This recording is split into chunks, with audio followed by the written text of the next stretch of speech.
are set to go from downtown Los Angeles and LA Memorial Coliseum. The number 6 undefeated USC Trojans welcome in a Washington State team that's got one of the most impressive offenses and stingy defenses in all of the Pac-12.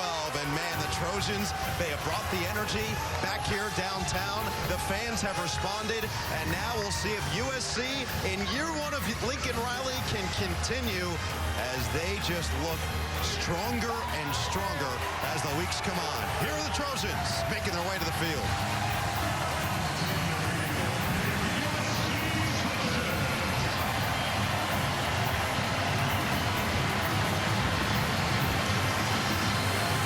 Matchup ahead, and we are very excited to be bringing you all of said action. No Eagle, the great Mark Helfrich, a cannon in the background. Dean Blandino, who's a cannon himself because he's a legend, and we will be looking forward to talking to him. But when this matchup came out, I think there's one thing that generally stands out, and it's pretty much the same of any USC matchup. That all-star offense that they have put together, it may have exceeded expectations through the first 5 games. I think so. I mean, Caleb Williams, you run out of adjectives. We need a new thesaurus this week. I think dynamic, exciting, efficient, and his teammates call him Houdini this week. But you wondered how it would come together with coast-to-coast all-stars that Lincoln Riley has put together. But last week, kind of building to a season-high 348 passing yards, 15 total touchdowns on the year from Caleb Williams. Huge challenge this week for Washington State is can they put pressure on him? They play in the opponent's backfield. Most tackles for losses, second in sacks in the Pac-12. Teammates might call him Houdini. His nickname is Superman. It's something he's carried with him all the way from high school into his college days, Oklahoma, USC. And if the Trojans have Superman, the Cougars might have Iron Man. Their quarterback, Cam Ward, has been just as electric as anybody in the conference. There is so much to this guy. He went to Incarnate Word and FCS transfer, put up video game stats there with now his offensive coordinator, Eric Morris. And he leads the Pac-12 in completions. It's sort of a modified air raid type of system. And he must take care of the football against the best, against the turnover ratio teams in the country. USC forces a ton of takeaways. Ward has given his opposing defenses a couple of chances each and every game. USC and Washington State, whole bunch on the line within the Pac-12, and a lot of adventure ahead on Fox.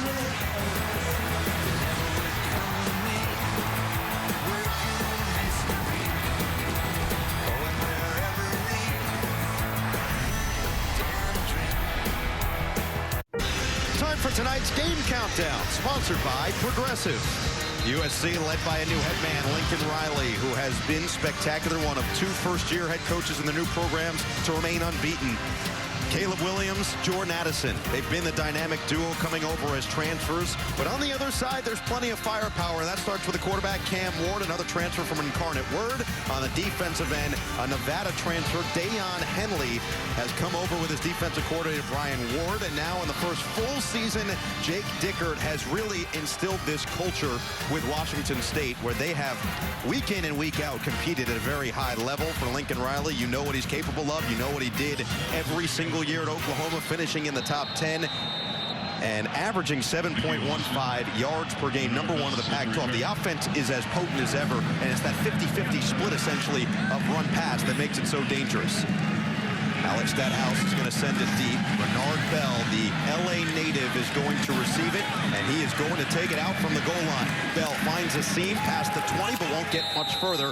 Down to the 23, and that's where this Washington State offense is going to get started, and boy, do they have some firepower on their side. Absolutely. Very smart by Coach Dickert, taking the ball, try to limit USC's possessions. We'll see how they go about their run-pass approach today. But there comes Cam Ward. We talked about him in the open. He and his offensive coordinator, Eric Morris, with a package deal coming from Incarnate Word, along with receiver Farrell. And that golden number right there is vital. 7 picks on the year. We know what SC secondary is capable of. Got to take care of the rock if you're Cam Ward.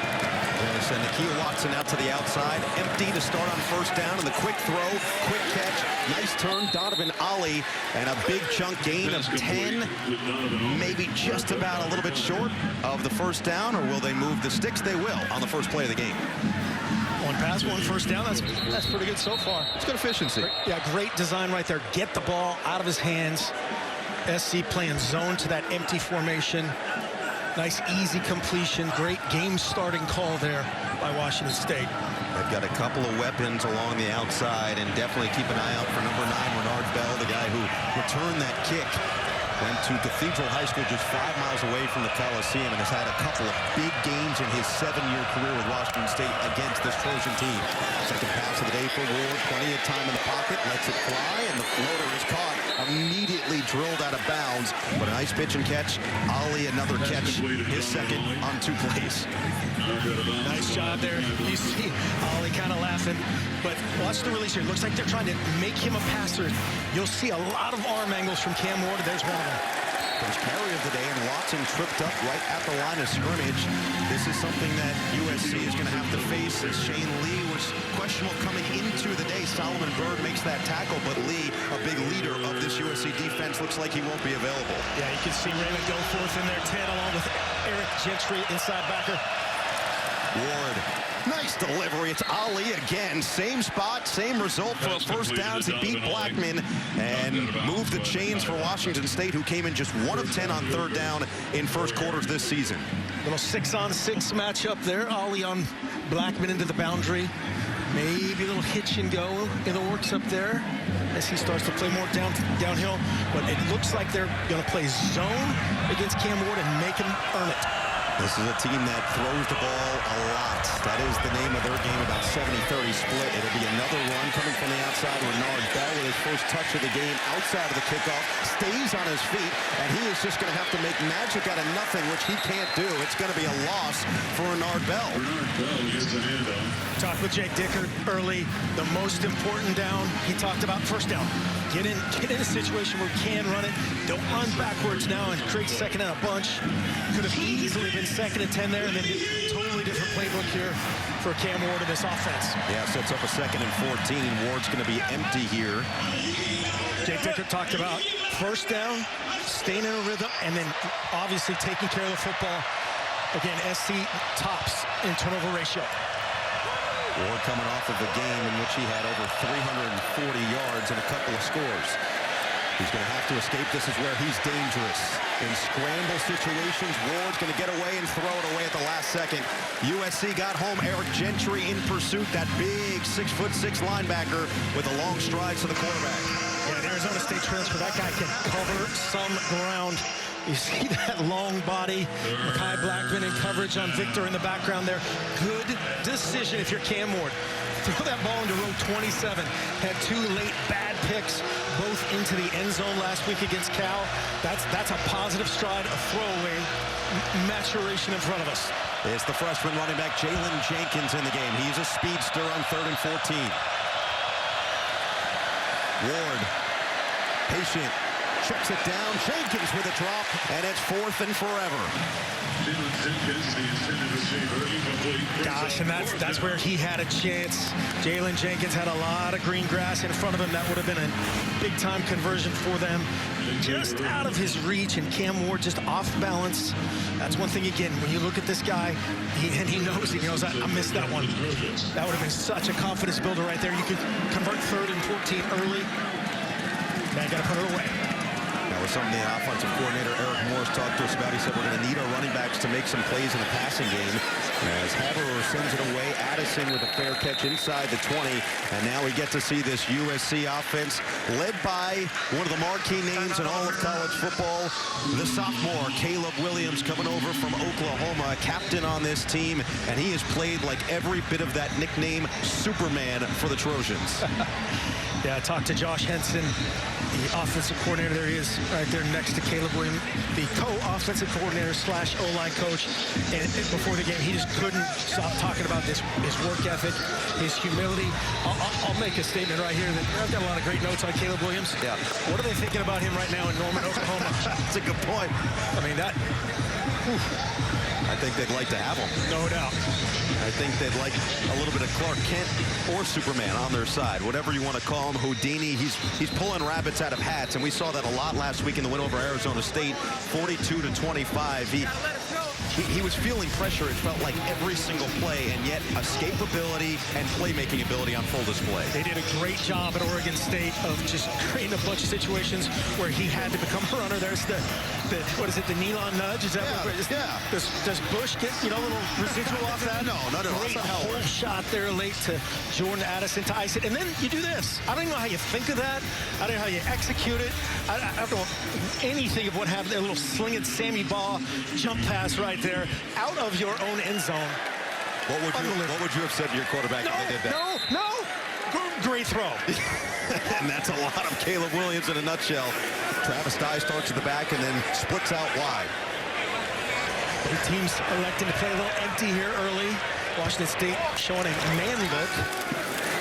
This Washington State defense gets to the quarterback well, but it's tough when you've got the speed of Jordan Addison, who can just make so many plays in the blink of an eye, and maybe even in less time than it takes to blink an eye. Yeah, that guy is so good. 6'1", 175. They just said he's kind of a silent assassin. Just goes about his work and doesn't say a word.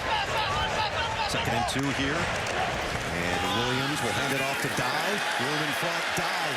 Pedal to the middle across the 40 and dumped down across the 45. Armani Marsh finally got to him, but Travis Dye with a gain of 19. And this is something to keep an eye on. Washington State has yet to allow a rush of 20-plus yards this season, the only FBS team to say it. Just counterplay, their bread and butter counterplay, and a great block on the edge there by 16 Washington. The do-it-all receiver for SC. That guy just is a blue-collar, great effort dude. Travis Dye coming over from Oregon.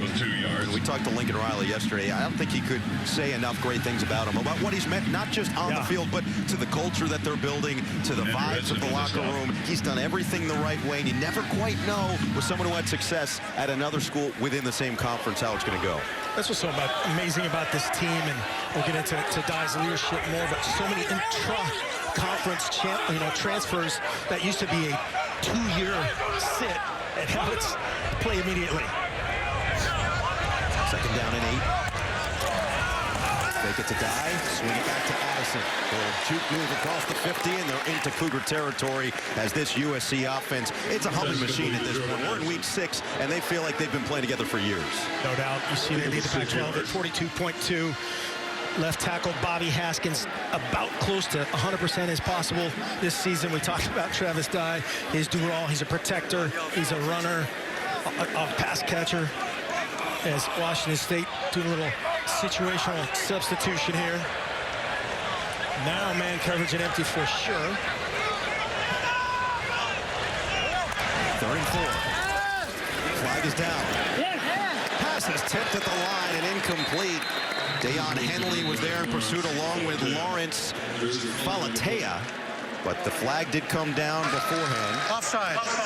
Number 95. This 5-yard penalty results a first down. That's going to be a first down right at that 3rd and 5 mark, and that's the play. Like, you line up wrong, you get a tip in the air. That's the kind of play that Washington State needs to turn into a tip pick 6 type of situation. Get in Caleb Williams' head if you can, and try to steal a possession. Instead, Andrew Edson keeps it alive for the Trojans, and now a fresh set of downs as they're marching down the field meticulously.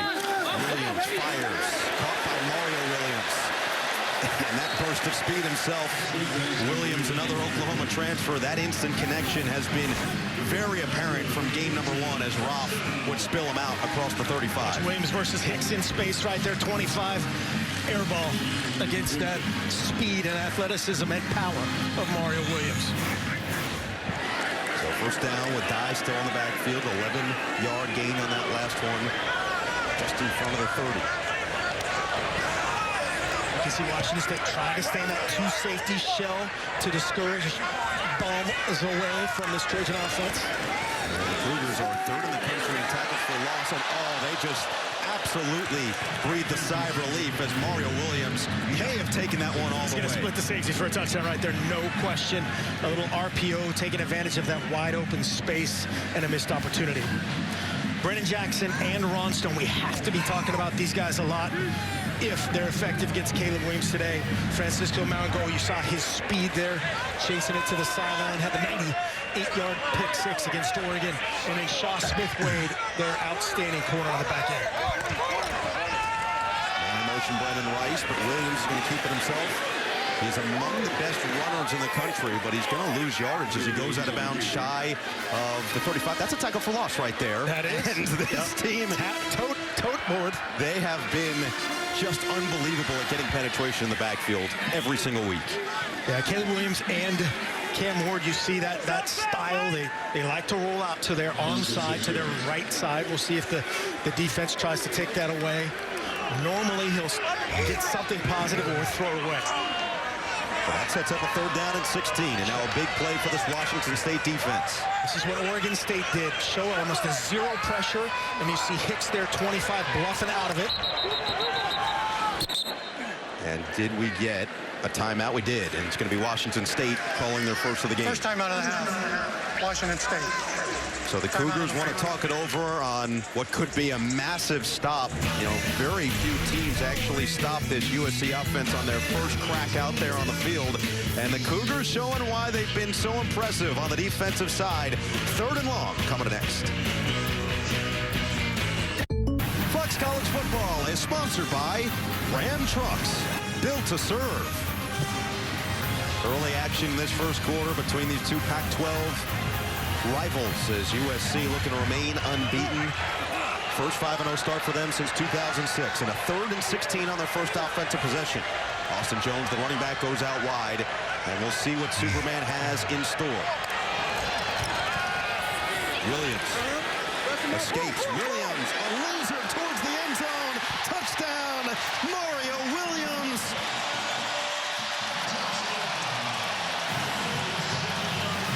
He's out of the telephone booth.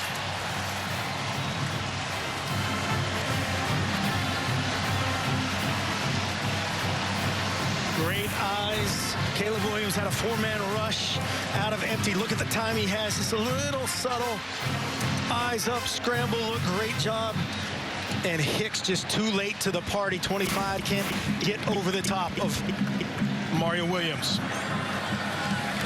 3rd touchdown of the season for Mario Williams as Lynch drills the extra point. 13th passing touchdown of the year for Caleb Williams. And the numbers, the stats, they pile up, but it's the pure athleticism and ability on the field that remains eye-popping to anybody who sees this Trojan offense. Williams blows the kiss, and USC goes up 7-zip. I was like, good gracious, ass bodacious, flirtatious, trying to show patience.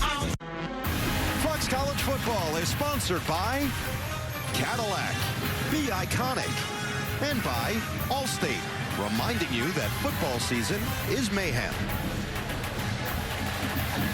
38-yard touchdown from Caleb Williams to Mario Williams.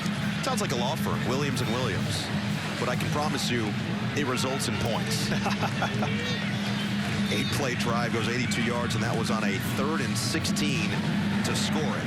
So now we'll see if Washington State can respond. Short kick, and Renard Bell will have a chance.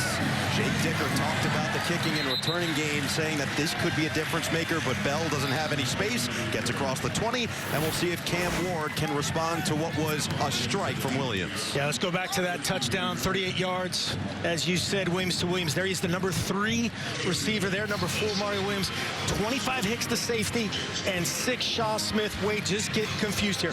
It looks like they're trying to play a little 4 over 3. There's 4 defenders for 3 offensive players. Smith Wade has to get depth there. Number 6 has to get depth and carry that. You can see him come to the sideline. The coaches, along with Jaden Hicks, trying to clearly recommunicate that. And look out, Cam Ward is dumped. Tuli Pelotu gets to the quarterback, and a big loss on 1st down. Had a big sack last week, just adding to their totals. Just an effort, sack. That's where Cam Ward has to step up. That's actually not that bad a protection by 52 Jarrett Kingston. Ward just has to step up rather than out. That's one thing when you watch him on tape. The ball is loose. He held on to it there, but he has to naturally step up rather than chase around the outside and try to use his athleticism. Sets up a 2nd and 18. And about 5 receivers here, and Ward's just going to go right up the gut on the draw. find some space, but not a whole lot. That's back to the 19, and now 3rd and long upcoming for Washington State. Yeah, the hardest thing there as a quarterback on that quarterback draw is patience. Got to take at least a little one-step drop, maybe even a 3-step drop there in the gun, and let the rush set itself. And that window would have been much bigger, as it is another 3rd and extra long situation for the Cougs.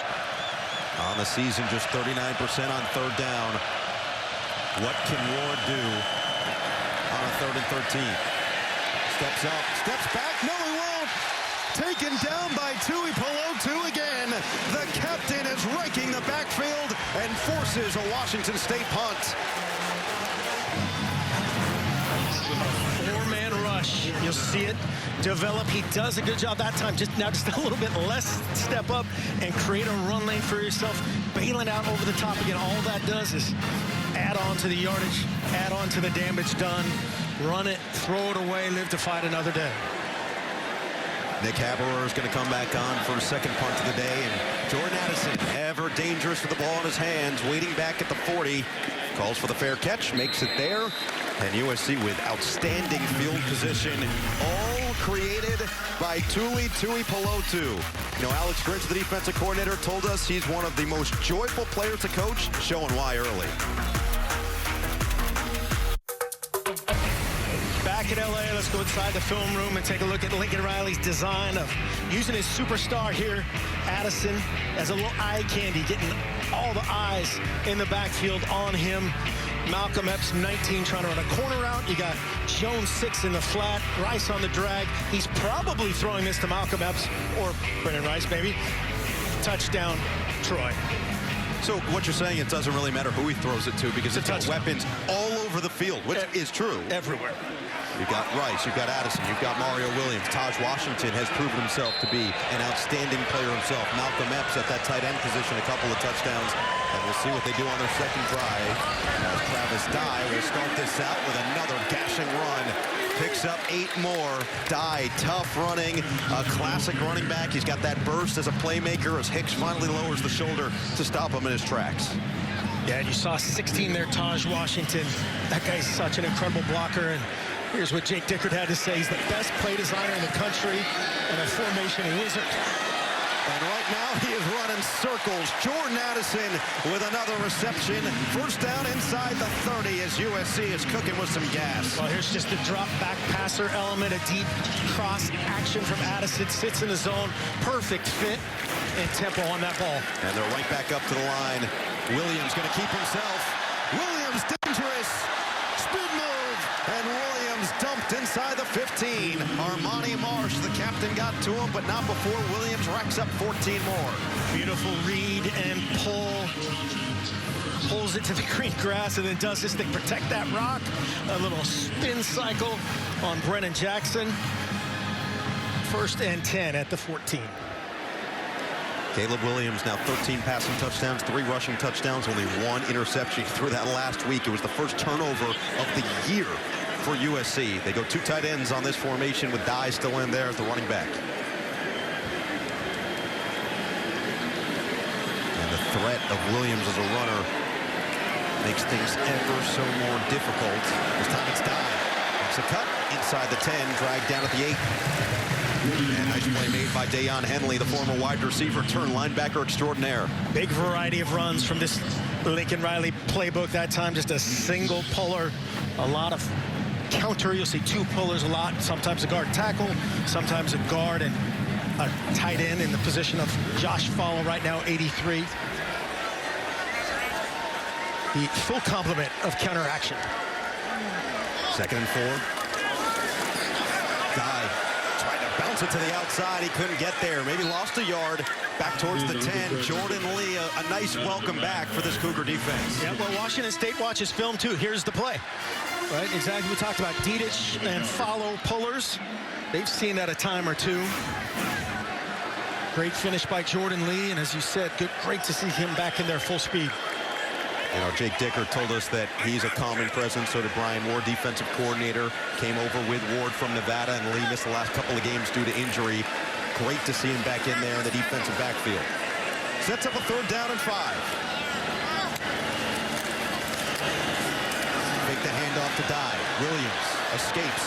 Williams with speed. Flag is down, and Williams is out of bounds. Well behind the line of scrimmage. Marsh was in pursuit, and we'll see what the infraction is. Hey, I got you. Yeah, it looked like the front side of that thought it was a run, called run. The backside was downfield. Let's see what the verdict is here. There's our referee, Francisco Villar. Holding. 57 of the offense. Penalty is declined. Fourth down. That's Justin Dijic, who was actually questionable coming into the week. They're glad to have him out there, no doubt about it. Yeah, definitely the right call on Brennan Jackson, the fantastic edge rusher from just outside of LA here, Temecula, California. And that's a win. If you're on this Washington State sideline after Jordan Addison gets going, Caleb Williams gets going, first real stop of the night. Dennis Lynch for a 31-yard field goal. And Lynch extends this to a two-possession game. So it wasn't a touchdown, but Caleb Williams still making a lot of damage done on this Washington State defense. Yeah, on the ground, through the air. You saw the full combination. They'll be disappointed it wasn't a touchdown.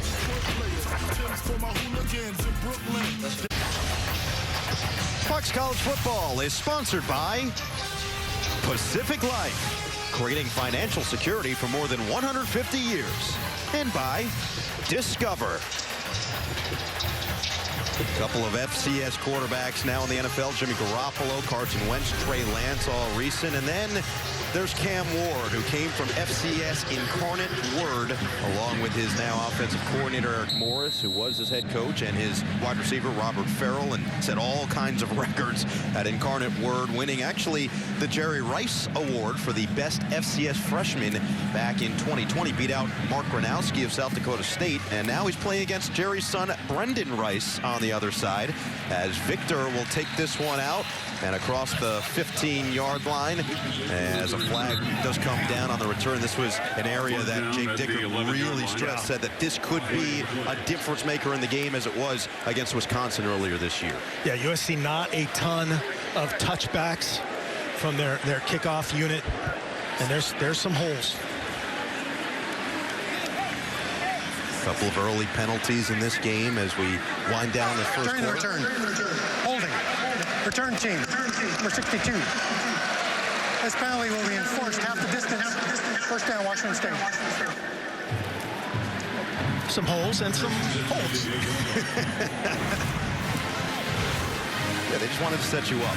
They knew it was going to be a good line for you. So they said, you want to hook up Coach Helfrich in the booth. Meanwhile, Jalen Jenkins, the freshman running back, super quick, can make you miss in the open field.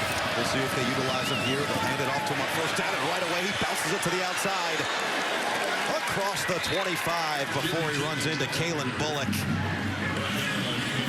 Great design here. Tuipolo to watch 49 duck inside and underneath that left tackle. It says, thank you very much, first down. And then a quick throw from Ward, a quick catch, and an immediate hit as Orion Peters took the contact. The freshman from Inglewood, California, not far from downtown, making the play. Yeah, you think with Gentry, he can't quickly react to things, being so long and lean. Showed his quickness there, and then his partner finished him off. So the gain of 8 sets up second down and 2. Ward likes to throw it. Jake Dicker called him almost Brett Favre 2.0, being a Wisconsin guy. Dicker, and another handoff for Jenkins. Major room to run into USC territory. Spilled out at the 35 by Bullock and Blackman. Washington State, we wondered if they would be able to run the ball. SC only playing a 5-man box. Watch Cam Ward. He said, hey, run right there. There's a bunch of open space. 2 carries on this drive for Jenkins, 49 yards combined. When you look at this SC defense, look right now, there's 5 defenders. If you have 5 offensive linemen, there's 6 gaps for an offense to attack. That's bad numbers. They're counting on that secondary player to get involved. Pitch the outside, nice catch. Oh, what a hit. Orion Peters is taking some pain, and he's getting right back up for more. Max Williams was the one who just laid the boom. It's an absolute shot. If your name is Williams and you're wearing number 4, yeah, you're doing something really important. And your first initial is M. Yeah. Man in motion, that's Robert Farrell, number 12. Just 5'8", 173, listed, I should say. Although Eric Morris would tell you he's probably around 5'6", and boy, is he a playmaker. Looks like USC just barely got off the field in time, and now Ward's going to have to escape and make something happen. Oh, how did he find the space? Ward just lets it go and gets rid of it. Again, another wise decision, but that's exactly the Cam Ward experience. Exactly. The SC sideline is mad that they didn't let them match personnel, but here's what I was talking about earlier. Horrible ball security. Let me break 7 tackles. I'll get outside. And this is Coach Morris. Coach Diggert is throw it away. Throw it away. Throw it away. He does it just in time. It's third and much more manageable rather than taking that sack. At 3rd down and 6. Washington State so far just 1 for 3 on 3rd down today. And a whistle. The previous ruling of an incomplete pass and the possibility of the quarterback being out of bounds is being reviewed. Let's see, did he step out of bounds before he let that ball go? It did look awfully close. He was making a long, lunging, almost jumping step towards the sideline right as he was getting rid of it. So we'll take a look at this replay, and this obviously could mean a world of a difference. To your point, even just 4 yards on a 3rd down opportunity could completely change how you're going to call a play. Yep, and you could just see him thinking about that right at the end, like, oh yeah, I should throw this away rather than take this loss. Let's see when the ball is totally out of his hand. Oh, I think he's good. Yeah, I can confirm that right now. They can do the quick version. Just ask me. Well, the kicker for Washington State is Dean Janikowski. No relation to Sebastian Janikowski. It is worth noting, considering it's the same exact last name. But the redshirt sophomore with his season long of 38 yards. So they're going to have to potentially pick up a chunk to get into Janikowski's range. Yeah, the other thing that they could be looking at here, our producer Max Line One brilliantly points out, is SC. I thought they got their 12th guy off the field. Washington State had 12 on the field, ran their guy off. The officials probably didn't give them quite long enough to add that substance. You see the 12 defender up at the very top. 11-12, that's illegal. It's good in Canada. But I think let's take a look at this as this plays out. As to whether he's off the field prior to the snap. It's go forth 10 up. And they give him that one step. Yep. That's the gray area they give him. But man, look at Eric Gentry. Has him dead to rights and he scrambles away from it. When in doubt, consult someone smarter than you, Dean Blandino. Yeah, Mark, they used to give him that one step. Now you actually have to touch in the white to be off the field. So if you're in the air, then you're still on the field until you touch. So it looked like they had 12 defenders on the field at the snap. And so this would be a penalty, a 5-yard penalty because he didn't touch the sideline. Beautiful. See? After reviewing the play, it has been determined that there were 12 players on the defense for defense. This is an illegal substitution foul. It is a 5-yard penalty. It will be 2nd down and 1 from the 26-yard line. Huge swing. And I think Lincoln Riley is right. Both the center judge and the umpire, the guy with the C and the U, were talking to each other before that.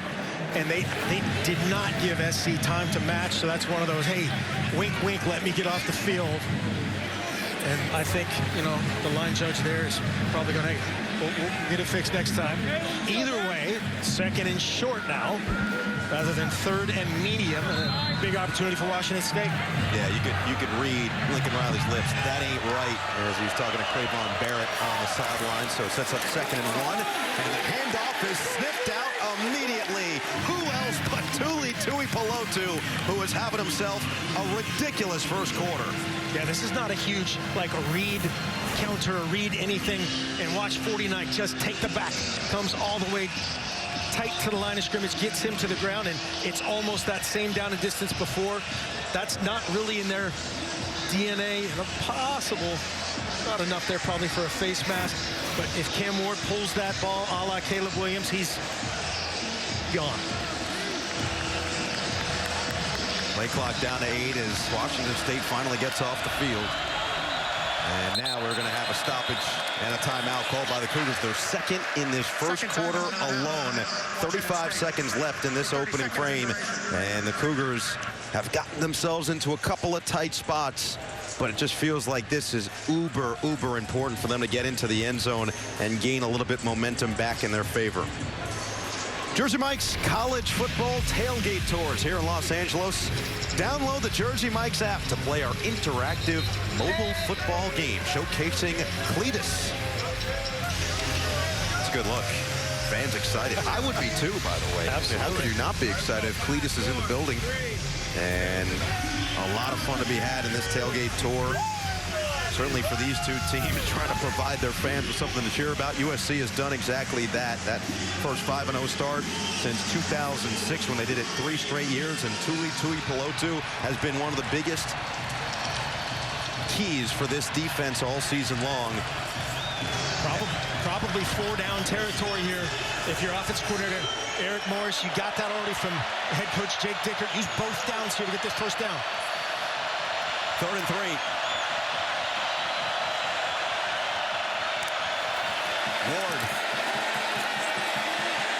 Ward tucks and run. Got it.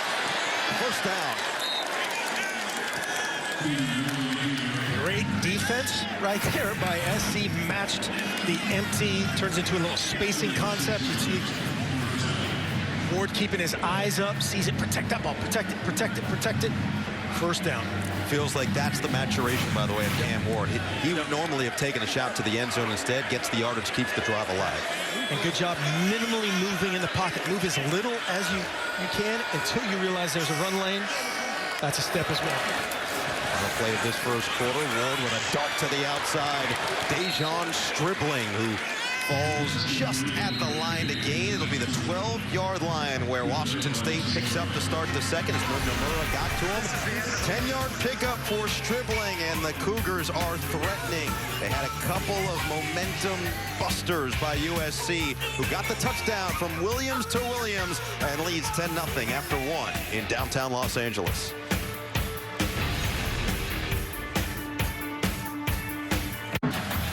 Fox College Football is sponsored by Ram Trucks, built to serve. Not too far removed from the Hollywood sign.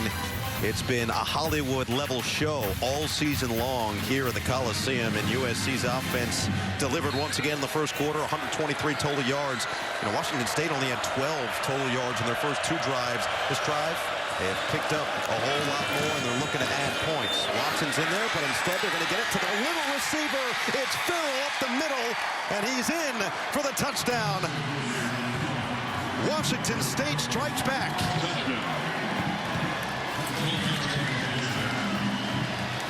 Great design. This is something they've done quite a bit. This is a little RPO. Watch Farrell just run a little stick route. Little option right there on top. Cam Ward says, I have space to throw it or not. I bang it and runs through the arms of Kalen Bullock. Well, he came from Incarnate Word with Cam Ward, with Eric Morris. And when we asked Eric Morris about him, he said, look, I brought him to head coach Jake Dickert. And at first he goes, no way, right? You see him, he's 5'6". He's back up second 60 pounds. And he goes, coach, just trust me. This guy makes plays. And we have seen it after getting hurt to start the season. Missed the first couple weeks. As the extra point goes through to make it 10-7. Farrell has come and really made a difference for this Washington State offense. Another touchdown, his 3rd of the year, as Ward finds Farrell, and the Cougars find a little rhythm.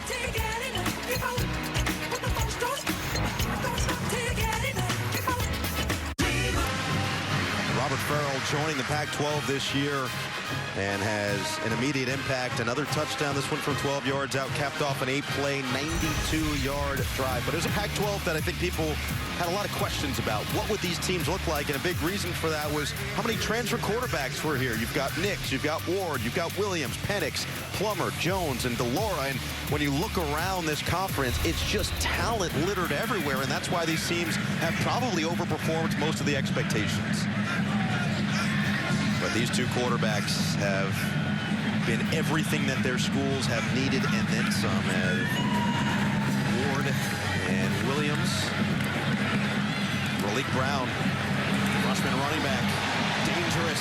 Brown Pushed out of bounds at the 29-yard line, but we know what he's capable of when he's got the ball in his hands. The ball security has been a big thing, and Caleb Williams, well, he takes care of the football as well as anybody in the country. Yeah, we showed it earlier. Just a great job keeping his eyes up. That's the touchdown to Mario Williams, keeping his eyes up, seeing that whole shot potential. Here he is on the RPO, pulling it down, getting positive yards. Both of these quarterbacks showing their athleticism and their ability to throw the rock. You see what Caleb Williams is capable of under pressure. You know, USC has had some offensive line issues. Bobby Haskins at that left tackle. That left tackle position hasn't really been fully healthy no matter who's been in there. Williams with room, space, delivered it perfectly, but it was broken up at the last second by Shaw Smith-Wade, who makes up for the touchdown he gave up earlier. Well, you said perfectly. Watch this coverage. Watch the hands when Addison's hands go up, his hands go up, his eyes goes up. That is perfect. Great recovery coverage from Shaw Smith-Wade. That was a max play action, full protection, a two-man route on the outside by SC. Great coverage by their best guy, Shaw Smith-Wade. Washington State still yet to allow a rush of 20 or more yards on the season. Mario Williams in motion, fake it to him, swing it to the running back, Raleek Brown. He is shifty with the football, and he's going to fight for yardage down to the 39, first down USC.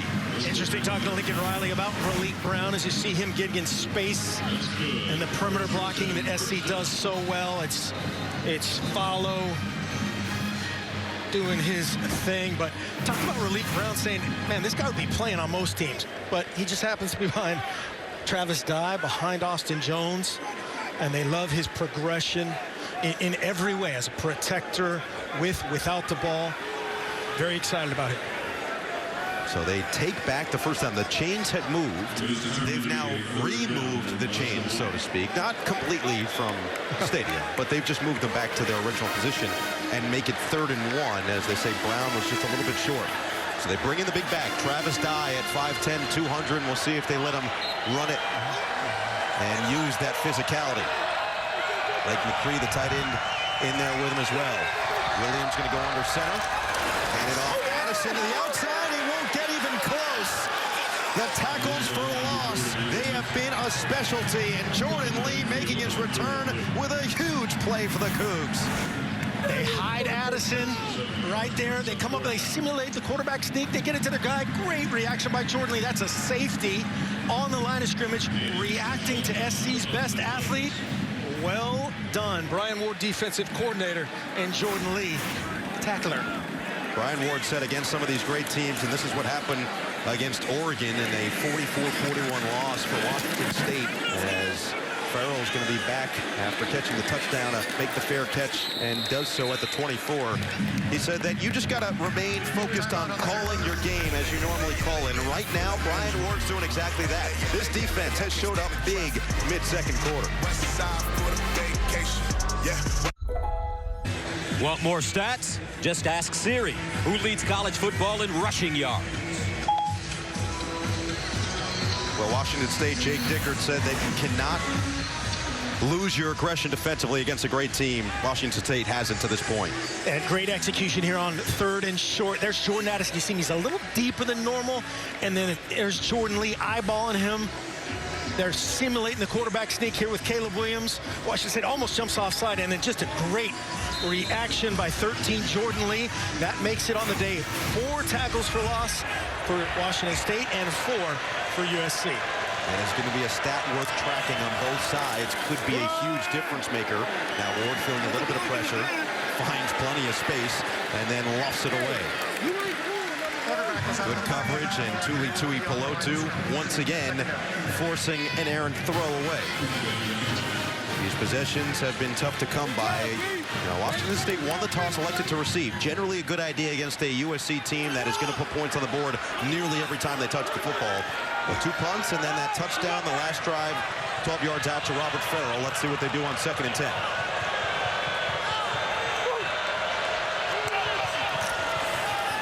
Ward back to Farrell. Oh, he dropped it and he got leveled. Kalen Bullock. And we'll see here a little extracurricular spectacular. A little celebration, and Farrell will come to the sideline.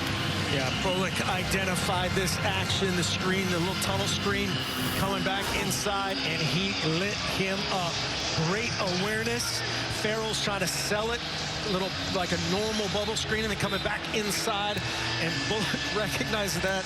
Tui Pelotu was also on the scene. They'll probably take a look at this for Had a feeling. it's a huge hit. That's the normal reaction. Yeah, we'll get a couple more looks at it. Farrell's immediately he's got a smile on his face on the sideline. This dude's a tough football player. I'm going to tell you what. He is absolutely a tough football player for Washington State, but this is one of the main talking points amongst officiating in college football. And the targeting call, we're going to have Dean Blandino take us through all of it. There's a lot to look at, Dean, so just go one by one here. Yeah, I'm looking at this just like the replay official is looking at it. The first thing is the player getting hit defenseless, and yes, absolutely, he's defenseless. Now I'm looking at the defender, and it looks like number 7 lowers his head and leads with it, and we just had a good look that showed that the contact does appear to be with the top of the helmet and also up into the head-neck area. So to me, all the elements have to be there, and if I'm looking at this and I'm making my decision, I've got this as targeting, leading with the head, lowering the head, and attacking up into that head neck area. And the key to it all, as you said, Dean, it starts with declaring him as a defenseless receiver in that situation, correct? Correct, absolutely. When you're attempting to catch a pass, you are in a defenseless posture. Yep. That's the category, and I don't think Kalen Bullock will like that. You're right. It's been determined that there's a personal foul. Targeting. Number 7. It's a 15-yard penalty from the previous spot. Number 7 is disqualified. The fans don't like it. I think Dean's 100% right, and obviously this officiating crew agrees with it. And part of that, too, Kalen Bullock, is trying to get this team going, but that's 6'3" on 5'8". You have to adjust. Modern football. Well, Bullock will go out. He's got 2 interceptions on the year.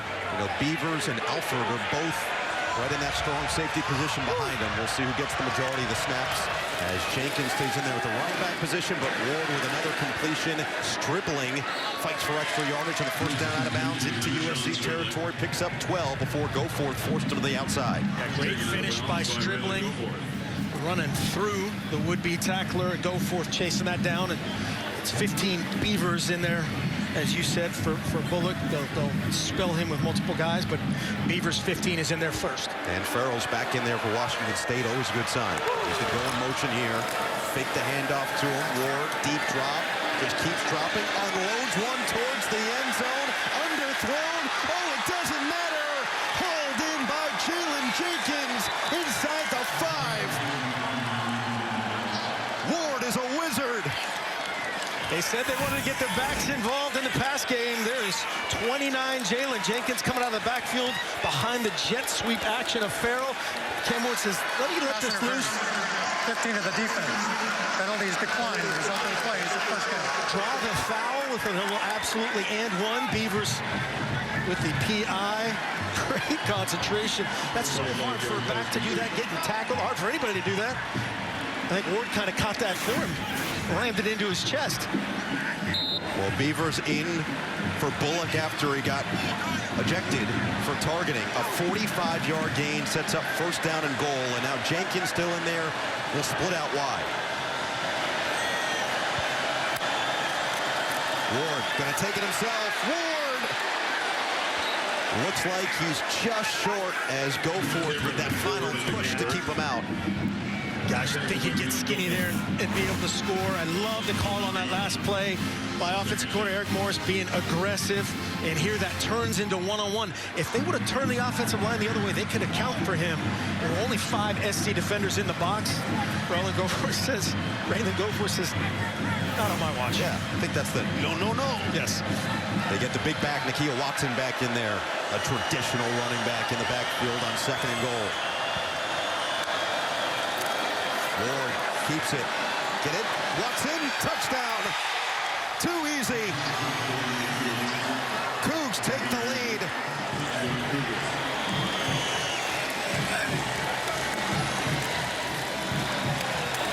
said, the traditional back, the big back, the 6 foot, 223 Watson. This is the show and throw. He's in the dot right behind Ward. I'm going to show you the ball. Draw in Anthony Beavers. He's excited. His first action. Got to get in the backfield. Great patience by Cam Ward, letting him outflank it. Touchdown. Cougs, they're going crazy at the Coug. Janikowski for the extra point after Watson caught his second receiving touchdown of the season, second of his career, and just like that, 14 unanswered by Washington State. They take a 4-point advantage here at USC. The SC Brain Trust drawing it up, and let's flip it to the other side. Just after the targeting of ejection, the second play out of it, I love the aggression. They're trying to take a shot at Ollie on the skinny post, and the wheel route mismatch by Jenkins somehow fights through the contact and sets up first and goal. So good. You know, when we talked to the coaching staff about Cam Ward, they said he's going to play on Sundays one day. There's zero doubt in their mind that he's going to play on Sundays. And it's you see it with a talent like this. He's got the arm strength. He's got that mentality that even when he throws an interception, he wants to get the ball right back in his hands. He always wants to be out there ready to go for his team. But that right there, recognizing the mismatch of a guy who just came in at strong safety for the starter who was ejected to targeting, again, the maturation in front of our eyes is pretty apparent. No doubt, no doubt. Again, Eric Morris, who was the head coach at Incarnate Word in in San Antonio, Texas, has that rapport with him, and they just keep building on it. Beaker will send it away. Malik Brown will let it fly into the end zone and set it up at the 25 for Caleb Williams and company. That's the other part.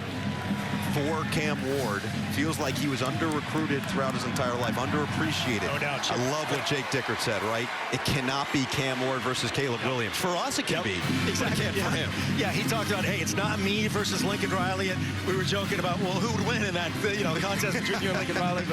But you're exactly right. One play at a time, and he's done some really good things. Throwing the ball away, that's a huge step if you're a Coug fan. So now we'll see what Williams can do as a response. Travis Dye will be the running back. He's had a couple of big plays, double tight ends here with Epps and Fowler. Make the handoff. Let Williams go to work. On course, one over the middle of the field and just overthrew Jordan Addison. A little bit of contact there. Crowd was looking for the flag as Shaw Smith-Wade just locks himself right back in after the early error. Shaw Smith-Wade is impressive. Watch him chase him all the way across. I'm surprised Caleb Williams just doesn't give him a little more air here. Chase him a little bit further to the sideline. When you're flattening the ball out like that, it's just margin for error. There's no time. There's no ability to adjust. It has to be perfect. And even as good as Caleb Williams is, that's really hard to do. Second and 10. Handoff for Dye. And just navigates his way for a pickup of 3. Travion Brown, who's been one of the most improved defensive players here for Washington State, comes up to make the stop. Jake Dickert talked about winning the space. Watch the pullers, watch everything collapse, and now watch 4-on-1, trying to get in on the action on Dye. Third down throw, and Williams a little bit too high for Kyle Ford. No flag down on the field. Derek Langford in coverage, and a 4th and long is going to force another SC punt. Yeah, the entire SC sideline wanted PI here. We'll certainly take a look. Langford just battling, fighting through that. It looked like he had a chance, Kyle Ford, but good coverage again. USC 56%, which is tops in the Pac-12 on third down coming into the game. How about back-to-back 3-and-outs forced by the Washington State defense? Aiden Sleep-Dalton will come on for another punt. Farrell is back to receive, calls for the fair catch, and makes it just shy of the 25. Let's go, J-Rock. Cougars feeling good. 14 unanswered. The defense making plays, and so is Cam Ward. He comes up next along with the Cougars offense when we return from downtown LA. Time to check out tonight's game summary, sponsored by Pacific Life, creating financial security for more than 150 years. For Washington State, it was a slower start after USC forced a punt on their first possession, forced a punt on their second possession. It's been a flip-flop in the first to the second quarter as the Cougars have just chopped at that wood and taken a 14-10 lead, looking for more. Remember, they won the toss, elected to receive. So getting any extra cushion could be vital heading into the second half against the best second half team in the Pac-12. Flag is down after a modest gain on first down. And we'll see if this is coming back as Dejon Stripling just kept the legs churning. And a second flag coming in. They were just putting in the right spot of where the foul occurred. It's going to be a block in the back, I believe, on the screen. Those receivers. Legal block in the back. For 77 of the offense. It's a 10-yard penalty from the previous spot. Still first down. That's the center. Yeah, the big guy's coming inside out. You can see 77 with his long locks coming inside out. Looks like he's trying to block Goforth, and there's a great picture from our guys. No doubt about that. Almost could have called that on Bailey Revere as well, 42. I feel like there was a little bit of jealousy in your voice about his loss. Look at that. Look at that. Impressive. So the captain called for the penalty, sets up first down and 20. I see now showing that edge pressure, number 10, Goforth. They might check out of it since Washington State's changing their play. A lot of communication on both sides right now.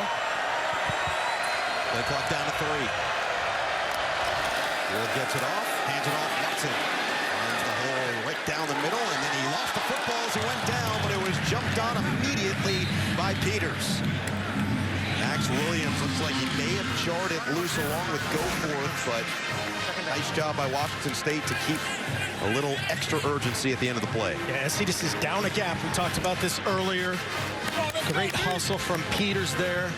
Whether or not that ball's out, looks like the ground causes that, but got to hustle on every live ball.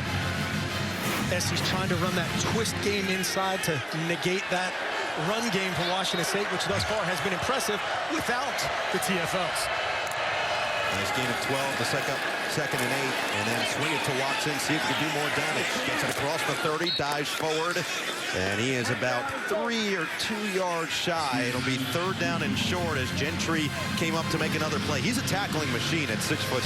Amazing. And this rush defense, they have not been great. Teams have done a great job of finding those spaces on the field, finding the holes on the ground.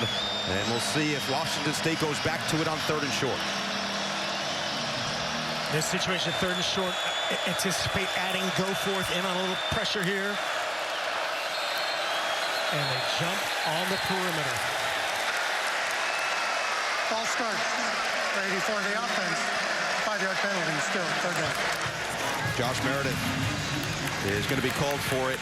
And now it'll be a third and a little bit more difficult. Towel guys are fired up. That's how you know it's legit. It's real when the towels get waved. And Cam Ward frustrated. Yeah, Cam Ward knows they had a great-looking box for that run play that they had called. And in that case, man, Josh Meredith, the block doesn't matter. Get off this, half second late, if anything, in that situation. 3rd and 7. Cougars 2 of 4 on third down today. Send Watson out wide. Ward looking to escape. Flips it. Complete. It is right at the sticks. What a play by Farrell. Of course it is. Of course it is. They're going to try to go faster, give him the yardage. He's thrown it left-handed. He's pitched it. This is like a... How far did that ball? That's the longest pitch I've ever seen. And Ward can't believe they're going to whistle that one. He thought he got it off in time, but they're going to double-check this spot. First time out of the half. USC. No, USC going to call their first time out. Yeah, so SC right here forcing a review, giving the replay officials a little bit extra time here to think about this one. There's control, that it's a clean catch, and, as you said, making sure they get to the line of game. So, for those who didn't see it, 2 weeks ago against Oregon, Cam Ward, similar to what we just saw, a scramble situation, just flipped it over the defense. It felt like it went 10 feet in the air, and this one just more magic created. But was this a catch is the real question. Look at the ball here, Mark. Does it hit the ground when Farrell goes to get it? I'm thinking that looks like a wise timeout by Lincoln Riley. Crowd has seen it, and they certainly agree with you. And referee Francisco Villar, the only one that matters, just said, hey, we're going to take a look at this, and they're going to punt. It's going to be fourth down That'll be a quick review of those last two angles. Very conclusive. Listen, great. But the effort, the creativity, duly noted. No, a ton of credit deserved for both Cam Ward and Robert Farrell, and that connection, man, has Washington State benefited the last couple of weeks. You know, Farrell, who came in with an injury, didn't practice essentially all through the spring into the fall, and then the last couple of weeks he got some practice in. He's looking like his old self, but this one, unfortunately, for Farrell, is going to get called back. Yeah, just again, an unbelievable effort. I've never seen a 14-yard forward pitch, essentially. Seen those back, you know. Well, Cam Ward was an outstanding point guard. Triple option, point guard. Tremendous point guard in high school, and that was the first thing when we asked Eric Morse about him. He said, well, he was a great point guard, so he sees space really well. That was a point guard no-look pass right there. Yes, sir. That was Magic Johnson, Penny Hardaway-esque. And Mark Helfrich, by the way, which I found out this week, had some duels back in Boise State. I don't even know what that means. No, you know exactly what it means, and I'm going to find that video, and I'm going to use it for years to come. Either way, if you're Washington State, if you're Jake Dickert, Eric Morris, Brian Ward, the rest of the coaching staff, you've got to be pretty happy about the way your team's responded after falling down 10-0. And they're fighting for every inch. Like right here, Coach Dickert is saying, hey, man, the ball snapped. The ball snapped. They're moving on. You can't let Lincoln Riley take that timeout. He's, you know, fighting, obviously, fighting like heck for his guys. Lincoln Riley probably did use the timeout. And it looks like he just got word. And yeah, we'll make the adjustment. Punt return, yep.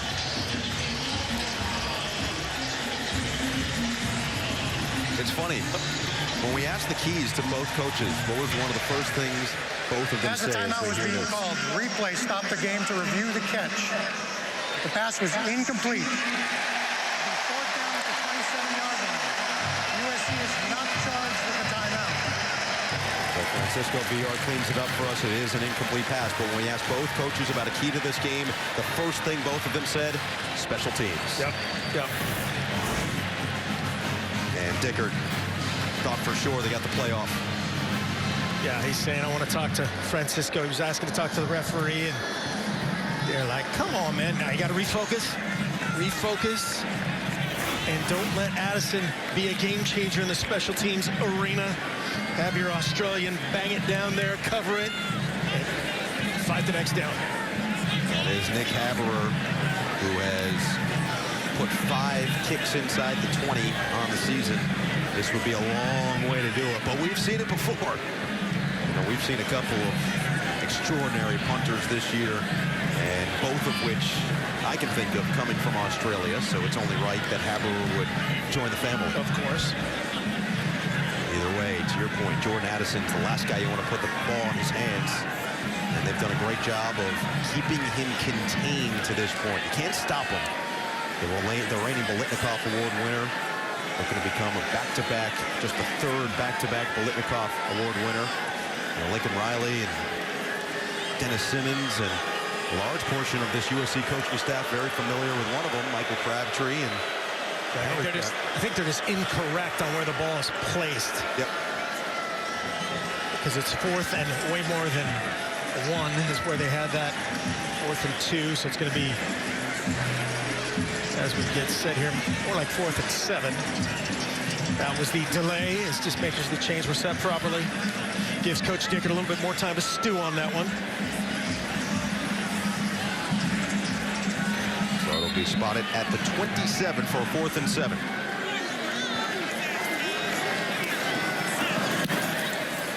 And a high but short punt is going to be into the capable arms of Addison, just in front of the 35. Good field position for USC. Tomorrow on Fox, a huge doubleheader kicks off with rookie phenom Drake London and the Falcons taking on Tom Brady and the Bucs. Then, in America's Game of the Week, undefeated starter Cooper Rush and the Cowboys take on Matthew Stafford and the reigning Super Bowl champ Rams. It's all tomorrow, kicking off at 1 Eastern on Fox. Check for the games in your area. I wish my forearms looked like that. I think Cooper Rush wishes his forearms looked like that, actually. Some calling him the Ginger General, some. Malik Brown's in there, he'll split out wide. We saw one freshman running back on the other side make an extraordinary catch. Maybe Brown can do the same, but they're going to go away from Brown over to Taj Washington, and it's in and out of his arms as he was very closely covered by Mawangoa. Yeah, you don't see that too often. A wide open opportunity there from Caleb Williams, and he missed the first 2 drives, 10 points. The last 2 drives, 3 and out, and shut down. Credit goes to this Washington State defense, and quite honestly, credit goes to both defenses for some of the plays they've made to this point with 8:25 to play in the first half. 2nd and 10, fake the handoff. Williams, a dart. Brendan Rice with a catch, and he is spun down. It's going to be a pickup of 9 to set up 3rd and 1. It's the bread and butter, little draw action fake. Brendan Rice pushing out, getting depth, as you said, about 9 yards. Good sure tackle from Langford. Well, when we asked his receivers coach, Dennis Simmons, about Brendan Rice, he said, sometimes I just forget who his dad is, which is probably the best compliment you could give the kid. He sets up a 3rd down and 1. They put the tight end follow in motion. Hand it off dive. And he hurdles over the line for the 1st down. Just did enough to move the sticks. Yeah, they needed to move that about a half a yard, and they got a half a yard. Good push, good design. Follow cuts off that backside from Falateo. Take a look at who's down here for Washington State. And it's going to be Amir Mujahid.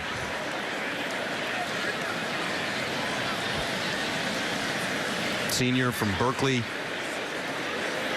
by way of Laney Community College. Has put together 10 tackles on the season. One of the key parts of this defensive line depth that Washington State possesses.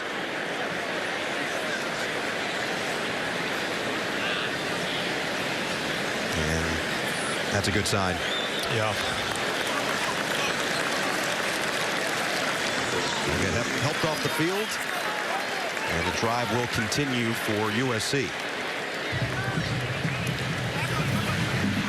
So now after Caleb Williams, you know, you haven't faced a ton of adversity to this point in the season. The Oregon State game was really the big one where you had to prove yourself. You had to grind it out. It was an ugly victory, which when we talked to Washington State coach Jake Dickert, he said, the ugly wins are the prettiest ones. Come away with a victory. But at the same time, how do you feel like he needs to respond? In what area can he improve to this point in what he's done? He needs to make the routine play, and that sounds so simple for a great player, but that's what great players do. Like, you know, the last couple of routes, he was money on one and missed the other. Those type of just routine plays make every one. And then the spectacular happens because of this. Spins away, and he's going to pick up positive yardage and then some into Washington State territory and out of bounds at the 48. Deion Henley finally ushers him to the sideline, but a flag is down. Yeah, that's what makes him special, just to reverse out on Brennan Jackson. It looks like there's going to be a late face mask unrelated to the ball. Personal foul. Face mask. Number 6 of the defense. This 15-yard penalty will be added to the end of the play with an automatic 1st down. Critical mistake for Shaw Smith. Wade tacks on extra yardage and taps himself. The international signal. Yeah, the classic. My bad. Yeah, exactly. Much like me missing a 3. My bad. But Again, Shaw Smith, I need the film. Staying very close in all situations. And we'll take a look at it up top. They're having a great battle. That's best receiver on best corner. And he's just fighting for position. Good call. See if he can once again respond as he has done time and time again already tonight. Williams. Oh, look out. He's got a lot of room. Williams. Brought down at the 25. Shaw Smith Wade right away. Back in action here. You see Caleb Williams again break contain to his right-hand side, directing traffic. Says, hey, block that guy. And then great chase by Ron Stone. Shaw Smith Wade trying to create a turnover on that quarterback carrying the ball outside the pocket. Deion Henley was the initial #1 in the backfield. So pick up a 5. 2nd and medium. Dye had a couple big plays in the first quarter. He has been a non-factor since then. He's in the backfield. And he's got the pill. Dye couldn't get to the outside. What a play and what a welcome. Jordan Lee has been all over the field in his return to action. Jordan Lee is back. You'll see 83 Josh Follow wrapping to block 13 Lee. He just says, no, I want the ball. I want Travis Dye on the ground. Mission accomplished. This is right on the line here for SC. Not tremendous range with their kickers. Probably 4-down territory. Maybe a little double move free play here if you're Lincoln Riley. Yeah, I wish that's what I could say when you offer me a second dessert. No. 3rd and 5. Malik Brown, the running back. Williams. Right at the sticks. Looks like it's short. He got it to the tight end, McCree. And the spot is just a bit shy. So, 4th and short. Now it looks like it's probably 4-down territory. Yeah, absolutely go. Lake McCree runs probably a yard too short in their playbook. Not too many routes that fit that description. But a good bang-bang tackle by Washington State and sets up this 4th down. USC 5 of 6 on 4th down this season. This one, 4th and a short yard.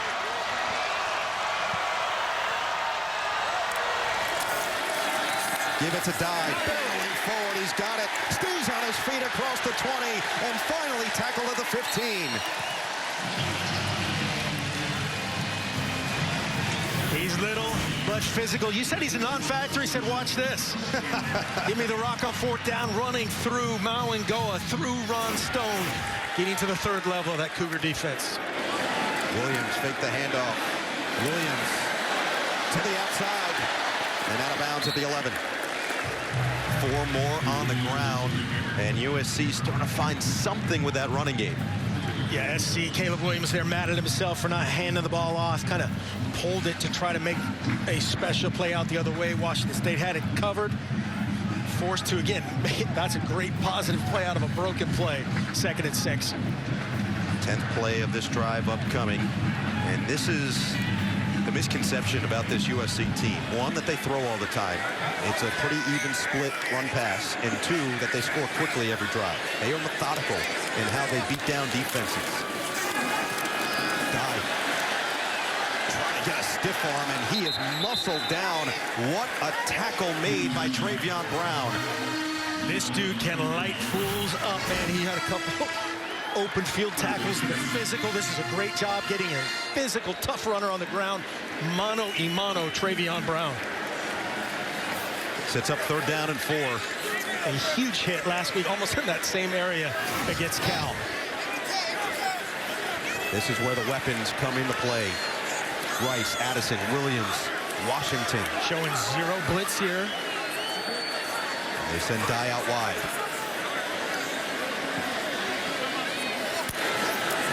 Williams escapes. Williams on the run. He's got it. Mario Williams. And spun down right around the 5. There's a flag in the end zone. It looks like they're going to mark him a half yard shy of the 1st down as is. Pass interference. For 3 of the offense. It's a 15-yard penalty. Still, 3rd down. Jordan Addison with a huge penalty. I was wondering what happened there because I looked up and Addison was uncovered. So obviously he may have gained that space on his own. Let's take a look at him in the slot. There he is against Shaw Smith. Wade had the face mask. That's tough. They're going to, that's the one they're going to say he ran right down the middle of the guy. Lincoln Riley will hate that. But I agree with him. As an offensive player, you're supposed to attack the edge of the defender. That is a tough call. Big break there for Washington State. So they'll have to take the shot on 3rd and 19. But that did create Mario Williams being wide open is what it looks like to the official. Williams rifles incomplete. He was looking for Taj Washington, and how about the coverage on the back end by Jaden Hicks? Another flag down at the 25. The 20 of the defense lined up in the neutral zone. It's a 5-yard penalty to still 3rd down. So offside on the pass rusher. Quinn Roth up front, and Hicks, man, this almost looked like a long pick six. Just one step late. Taj Washington, great effort to go up and get it. Good PBU, though, but they get another chance. And ironically, USC might be even more dangerous on these third, second, long situations because of the weapons they possess. Washington State already with their most penalties in a game this season with 6 in this first half. And it's 3rd down and 14. Williams directing traffic, looking end zone. Incomplete, and there's the flag. It was in the direction of Malcolm Epps, the tight end, who has a couple touchdowns on the year. Another flag is down at the 18-yard line. Came, I think he was beyond the line of scrimmage, perhaps. Take a look at that again. Pass interference for 8 of the defense. It's a 15-yard penalty with an automatic first down. After the play, sideline warning, USC. So USC gets a sideline warning. That's what it was. So he threw the flag right at the area, right at the line of scrimmage.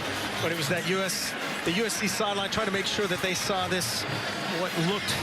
Ooh, that's a tough PI. A lot of battling going on right there between Malcolm Epps and Armani Marsh, I believe is who that is, 8. If you're a fan of either team, you're unhappy about, these calls, but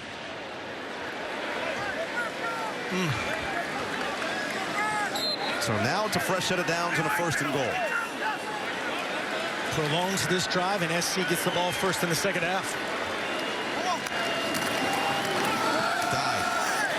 Breaks free. Touchdown, Trojans.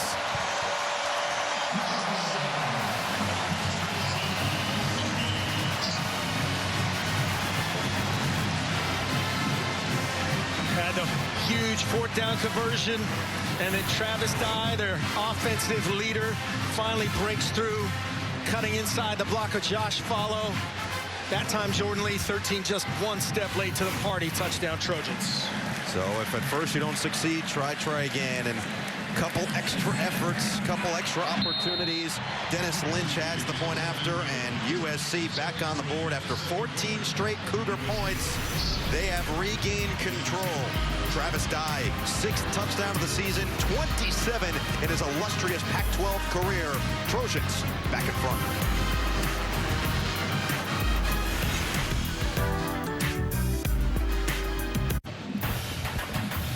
Fox College Football is sponsored by Progressive. One thing no one would ever challenge: protecting your home and car with Progressive. Keith Jackson, legendary broadcaster, Washington State class of 1954, worked at ABC Sports from 1966 to 2006. He was the first play-by-play announcer on Monday Night Football, and he coined the term the Big House for Michigan State, the granddaddy of them all, for the Rose Bowl just across town.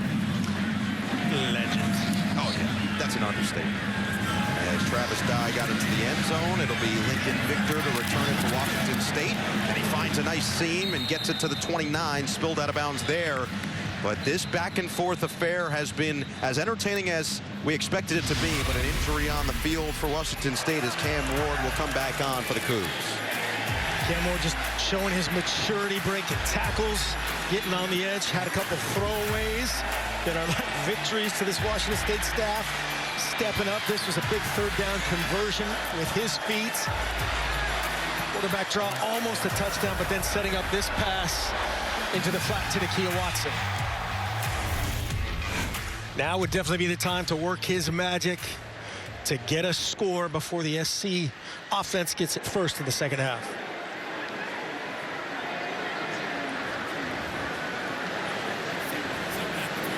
So you see that number 25, that's Nakia Watson, speaking of, and that would be a devastating loss for this offense. Somebody who is just so reliable as a redshirt junior, transfer from Wisconsin. Here's a look as he was trying to block and just withstood. Oh, he got rolled up on the back end there. Yeah. He's a physical presence as an off returner. You can see his size there. Trying to help out Lincoln Victor. And does create some open space for Victor. So we've seen Jalen Jenkins. That's that 1-2 punt that they really like, having Watson as the power back and Jenkins is more of the finesse guy. He's going to be out there. Cannon Katzer doesn't get a whole lot of run with this squad. Number 28, 6 carries on the season, does have a touchdown. He's a walk-on, but he is available if necessary. It will be Jenkins in the backfield to start this drive. 2:04. Remember, USC gets the ball to start the second half. Points here could be massive. And it will be Jenkins up the middle. And just burrows forward as he was met by Gentry. Picks up 4 on first down. It's a good job being patient in this run game by offensive coordinator Eric Morris. Good drive starter to get this 2-minute drive going. 2nd and 6. Fake it to Jenkins. Swing it to Farrell. Does make the catch. Keeps his footing. And is hit right across the 35 and the 36. I just wonder if this is short. Yeah, I just wonder if this is a called screen here. Because, man, if he hands that ball off, he could have run right up the middle. Kind of forcing the bubble outside where the numbers weren't great, where the run was. 3rd and 3.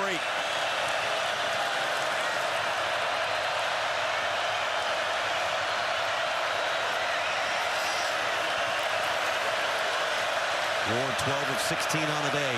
Washington State 2 of 5 on 3rd down. Fake the handoff. Ward goes down. No way, he did it again. Tui Pelotu. Unbelievable, his 3rd of the game. This dude can rush the passer. The 6'4", 290 junior. Just effort right here. Gets out over the top of Jared Kingston as SC takes their first timeout. As Lincoln Riley now is going to try to do the daily double, get the score before half, and double it back in the second half. Great effort by this SC defense. Cam Ward and offensive coordinator Eric Morris, I think they're going to go back to the drawing board here at halftime because they have some stuff going here in the run game. And again, if he just hands the ball off there, I think they're in business. As it is, it's another sack. Tui Pelotu, 5 tackles on the game, 4 tackles for loss, 3 sacks, and a QB hurry in the first half. It's a career day. I don't know if it is.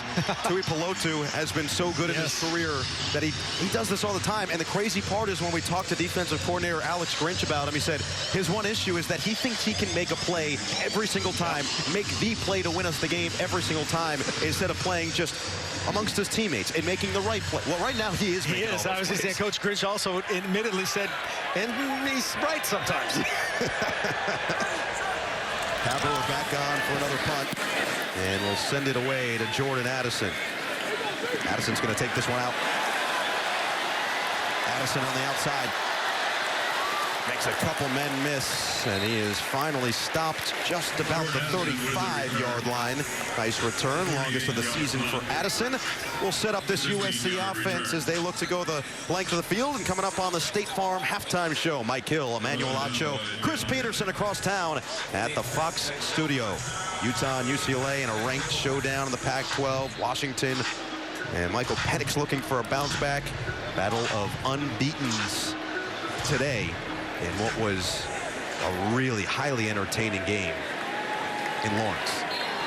SC, remember, they got that timeout back on the review of the Ward throw that turned out to be incomplete to Farrell. So they now have 2. Williams, quick hitter, looking for Die, and he does squeeze it just in time. Rolling out of bounds, picks up 7. Hicks trailing the play. Looks like Bobby Haskins, the left tackle, who, gosh, we were here for the Fresno State game and was in and out and in and out.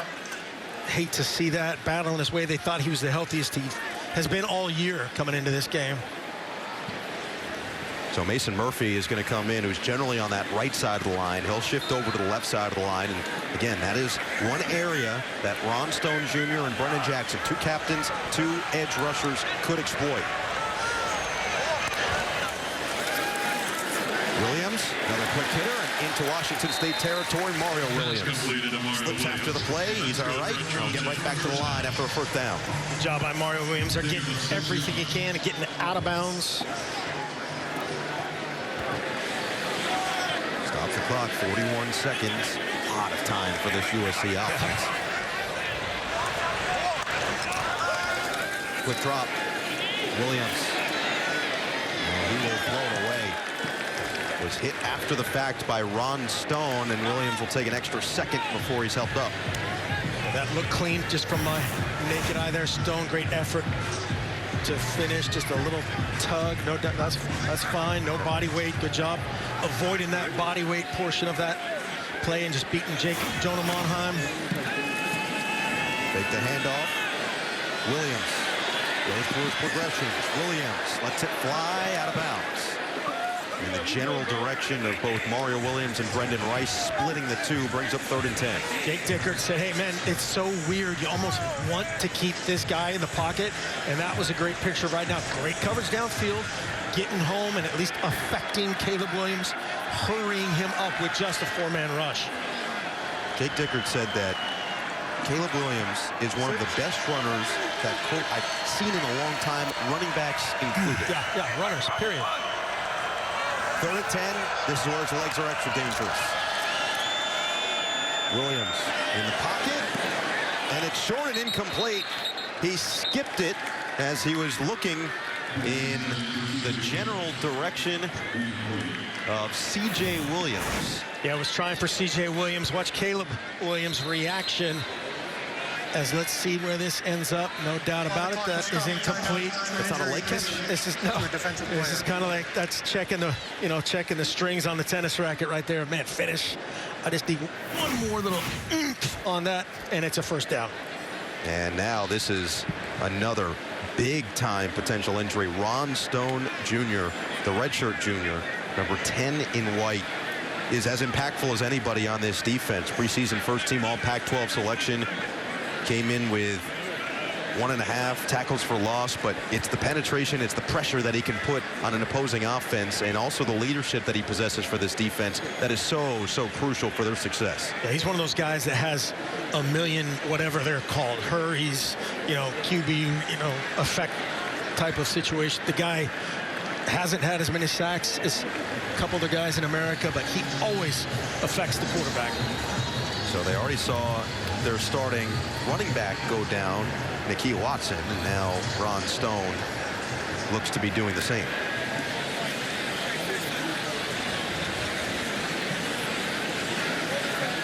So USC will likely get their punt team out there on this 4th down and 10, but really nice job by Washington State's defense to force a punt after USC got that stop themselves.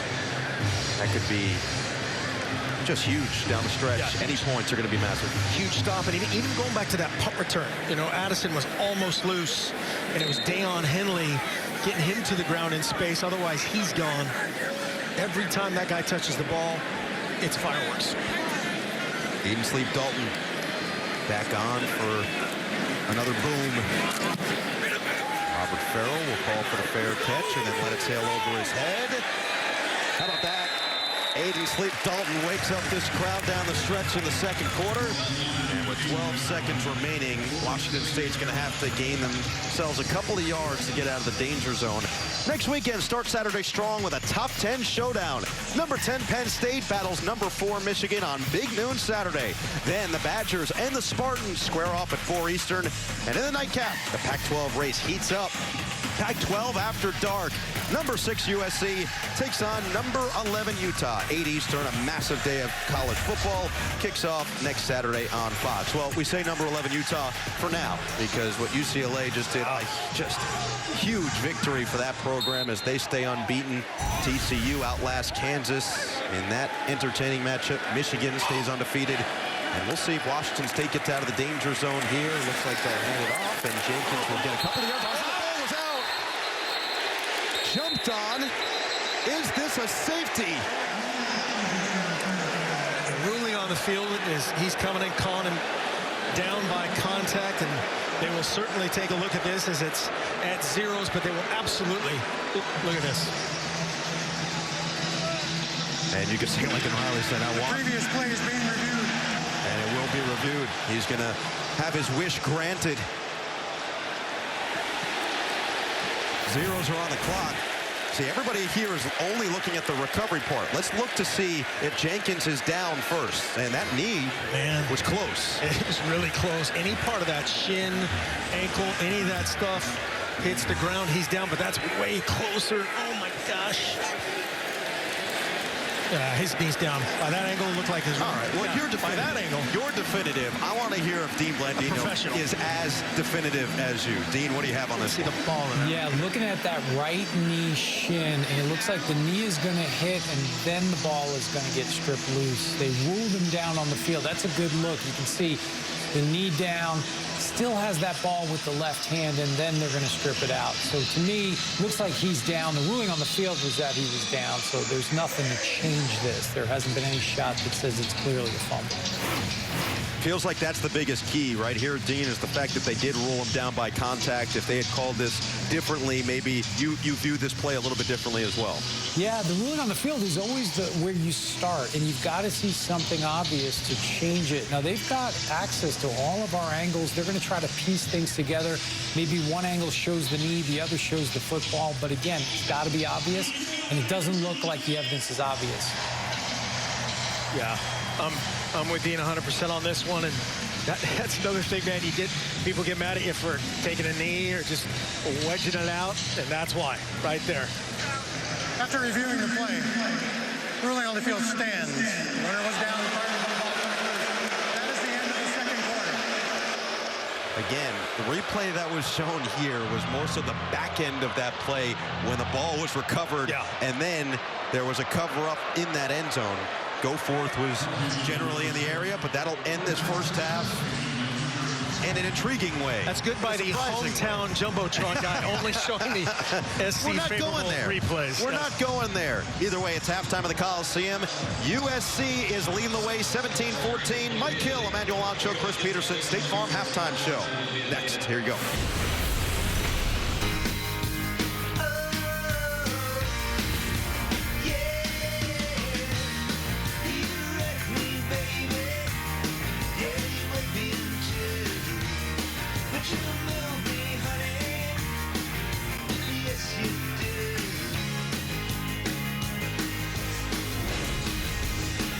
Well, Pac-12's been one of the more exciting conferences in all of college football this year, and these two teams, a big reason why. USC, number 6 in the country, 5-0, leading Washington State 4-1, 17-14 after 2. Glad to have you back here at the Coliseum. Noah Eagle, our coach Mark Helfrich. We've got Dean Blandino with us as well. First half that had a whole lot to break down. Both offenses really showed what they can do. They're both very efficient, very effective when they want to get out and get some explosive plays. And it's time now for the second half connection, sponsored by AT&T 5G Business. AT&T 5G, fast, reliable, secure.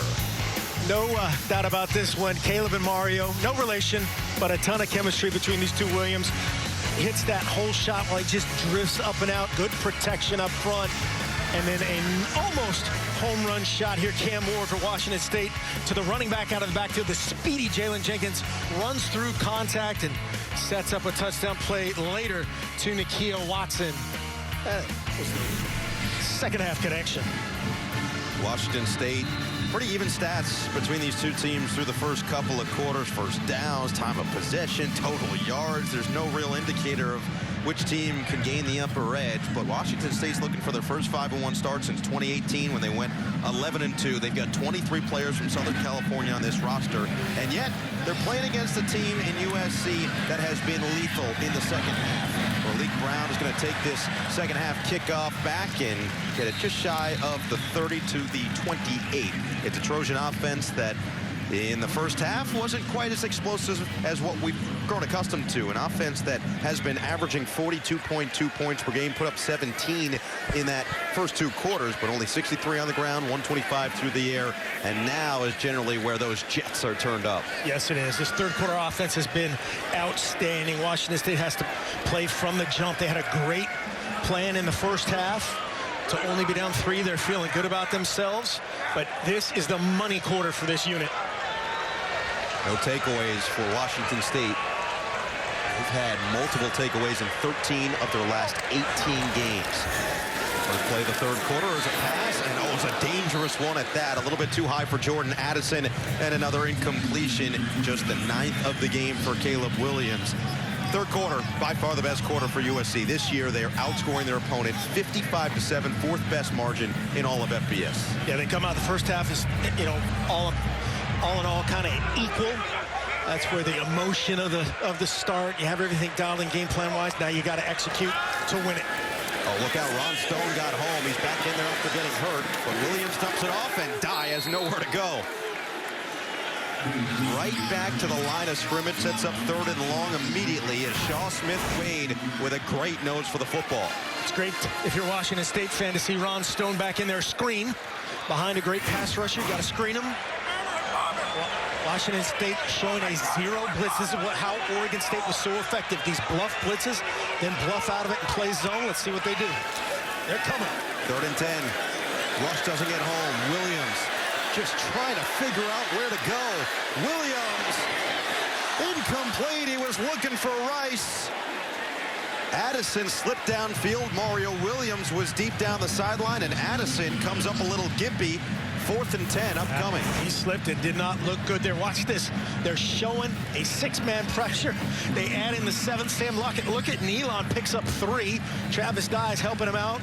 They bluff out a couple guys. Caleb Williams buys himself some time and throws a dime to Brennan Rice. And Rice just couldn't bring it in. So Washington State gets the stop to start the 3rd. Robert Farrell back there, and he will return this one. Farrell tripped up right at the 34-yard line. And we'll see what Cam Ward can do as we take a look at some college football mayhem with our Mayhem Moment, sponsored by Allstate. Tuli Tuipulotu has been a wrecker all day long. As we said, just a career day. That time doing some damage to Maake Fafita.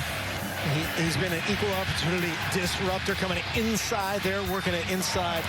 Unbelievable effort, unbelievable results by Tuli Tuipulotu. Well, the starting running back, Nikhil Watson, went out in the first half. Jalen Jenkins has been effective, and he continues a dashing play into USC territory as he turns on the burners and gets to the 46.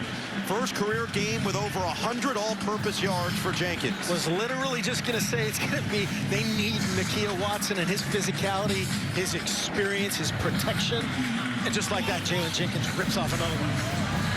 19-yard gain. He's up to 72 on the ground. And now a first down in Trojan territory. Jenkins stays in there.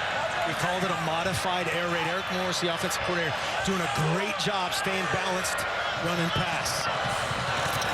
Washington State looking for their 2nd-ranked road victory of the season. Beat Wisconsin in week 2 as Jenkins wiggles his way for 2 more. Here's what the Jordan Addison potential injury looked like. Just slipped up, got tripped up deep in the secondary as well by Jaden Hicks. Yeah, there was no intent of any kind. He just, as you said, got tripped up, and that's not what anybody wants to see. Goes right into the tent, the reigning Bolitnikoff Award winner. 2nd and 8 for Wazoo. Ward, space, Ward to the 40. Makai Blackman. That's a good job by SC. Staying contained, making him work up through the middle. This guy, he's not, a 4'4" guy, not a crazy athlete, but good job getting vertical. Again, making it 3rd and 4 rather than 3rd and long. It's never easy to take down 6'2", 220. I don't care who you are or what you're capable of. Little unbalanced extra O-lineman in there. Oh, sorry, not an extra O-lineman, just tackle over, tight end to that nub side by himself up top. 3rd and 4. Handoff. Oh, great job by the USC defense. Solomon Byrd comes in and makes a big play to force 4th down. They're deciding here whether or not to go for it, but definitely great recognition there by that SC front. Tuipulotu's involved. Byrd spikes all the way inside. Tyrone Taleni also in there, 31. Great effort by that SC front.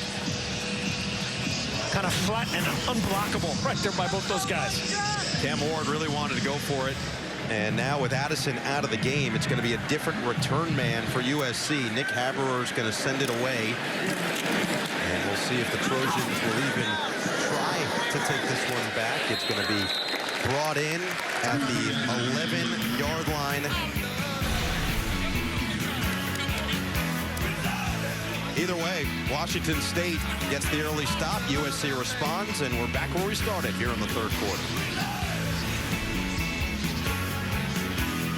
Research shows that Fox College Football is sponsored by Liberty Mutual Insurance. Only pay for what you need. Well, here in Southern California, it was a high school battle last night. The top two high school teams in the country in Santa Ana. St. John Bosco's Mater Dei, and it was Mater Dei 17-7 over Bosco, number 2 over number 1. Mater Dei starting quarterback Elijah Brown, 24-0 as a starter, and a 9-yard touchdown run that capped off a 14-play 99-yard drive. So let's see if USC won't be 99 yards, but they'd have to go 89 to get to the pay dirt area. We'll start on first down with Raleek Brown, the running back. Haven't seen a whole lot of Austin Jones in this game. The Stanford transfer has been pretty mute. And Williams, nowhere to go, nowhere to run, as Shaw Smith-Wade just keeps racking up the stats today. Brennan Jackson almost intercepted this handoff. That was like a track get-off. These edge rushers are impressive. They're amazing. Watch this guy. From the left side, off the edge. And both of them, the party, great pull by Caleb Williams. Malik Brown pushing the pile across the 15, and they'll mark him down at the 17. They'll set up third and manageable. Biggest thing here is you got to plate your defense, man. If you're Brian Ward, defensive coordinator, you have so much dialed up based on number 3. But right now there is no number 3. Jordan Addison, got to play your base calls and then adapt to who's out there for SC. There's still plenty of talent. They have Kyron Hudson in there with Addison on the sideline. Brown goes to the outside on 3rd and 4. Last week against Arizona State, USC 8 of 9 on 3rd down. They have a conversion here early in the 3rd. Pressure coming on Williams. As he's thrown, incomplete. He was looking in the direction of Hudson. Williams will take that extra beat. Brennan Jackson again just gets penetration in a blink of an eye. Yeah, the penetration, and then Deion Henley from behind. Man, 6 inches from a huge game-changing play. Great job by that pass rush to front. There was one-on-one blocks across the board. Another huge set of downs for that Cougar defense. Back-to-back 3-and-outs forced to begin this third quarter, a quarter that has been dominated by SC, although last week was low scoring. Fair catch is going to be made at the 45 by Farrell, and that's where Cam Ward in this offense will begin. Outstanding field position for the Cougars as they look to regain the lead, or at minimum tie it back up here at the historic Coliseum. Washington State and USC locked in a close one in the 3rd. Bye. Fox College Football is sponsored by Rocket Mortgage. When you want an edge in a competitive market, Rocket can. And by Ram Trucks, built to serve. Well, nobody knows the coach-quarterback relationship any better than Mark Helfrich. In fact, when everybody asks about whether you miss coaching, you say, I miss quarterbacks more than anything. So take us through this back and forth after the last series. These moments are just awesome. There's so much great stuff that comes out of this. And this is, hey, what do you like here? How do we get you back in a groove? That, forget about Addison, forget about the pass rush. How do we get this thing going? And then on the flip side, for Cam Ward, you've got your best starting field position of the night. You are going to be without Nakia Watson for the remainder of the game.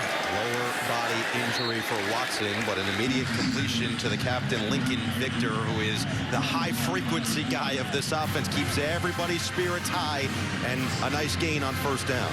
And Lincoln Riley is the quarterback coach, the offensive coordinator, all those things. And, oh, by the way, the head coach. And obviously, a long, significant relationship with Caleb Williams. Second down and 6. Feels like this could be a monumental drive for Washington State. They're in the lightbox if they want to run the rock here. And they do. And another chunk gain Goforth made the tackle, but not before Jenkins picked up what appears to be the first down, or maybe a half-yard shy. Yeah, I think just short, and that's the difference, right? There, Nakia Watson probably pushing forward, Goforth for the first down. They're going to get it anyway through the air this time. Stribling made another catch across the 40, and now they're cooking, starting to find a little bit of that rhythm again. Biggest thing here, Jalen Jenkins hold on to the ball. A little fumbleitis.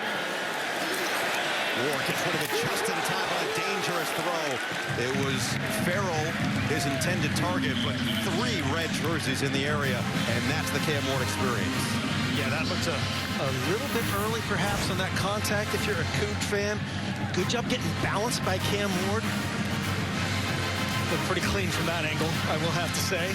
The other angle live, I thought it was closer than that, as the Trojans are trying to get some fresh pass rushing bodies in there. Little line change. Get him off the field at 2nd and 10. Play clock down to 5. Ward keeps it himself. That was dangerous, but he was tripped up the shoestring tackle by big Eric Gentry. Looks like he's 7'1" right there. The 6'6" Gentry. Oh, yeah, just a mesh problem there between Cam Ward and the second string running back Jalen Jenkins. And that when that guy coming off the edge right there kind of spooked both guys, that can happen. 3rd and 9. Unbalanced formation here, trying to get the call from the sideline. How's SC playing it? Play clock down to 2. Ward on courts. Oh, he was looking for Farrell, who slipped right away. He nearly made the catch on the ground, and it'll be 4th and long, and Ward still wants to go for it. Ward's a red-blooded American quarterback. Of course he does. Let's take a look at his incarnate word transfer buddy. Man, that's almost picked by Max Williams. You see him in that throwing lane. And Cam Ward won the argument with head coach Jake Dickert. Well, WSU is 4 of 6 on 4th down this season, but 3 for 3 in their last 2 games. And we'll see if they can get a big one. 4th and 9.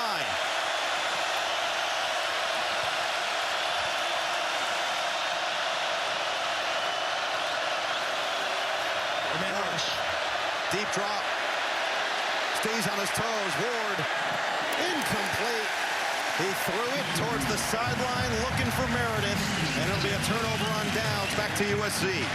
That's a good pass rush by that SC front. They're forcing Ward to work away from where he likes to go. Breaking out contained to the left like that just wasn't comfortable at all. Trying to fit Meredith. And this sideline is fired up. Great stop by that Trojan defense.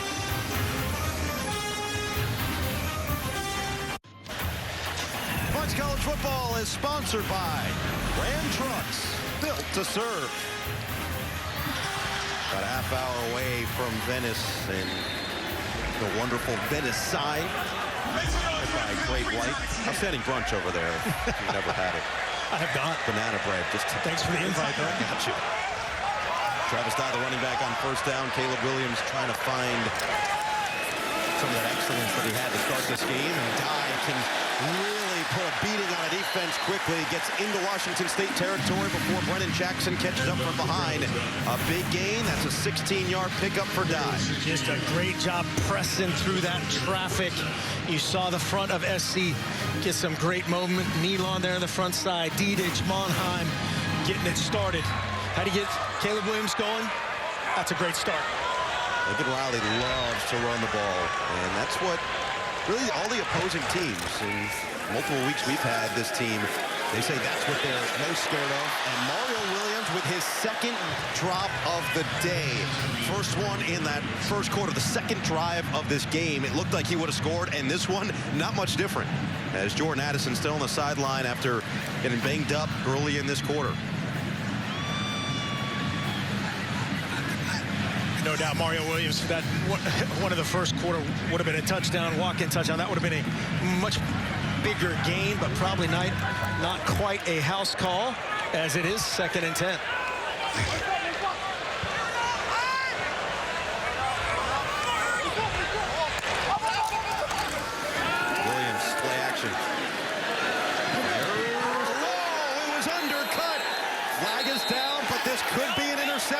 Washington State believes they've got it. There's a flag on the play. Shaw Smith-Wade has made big tackles. Another flag comes in. Flag. Still no eventual word. These guys were locked up.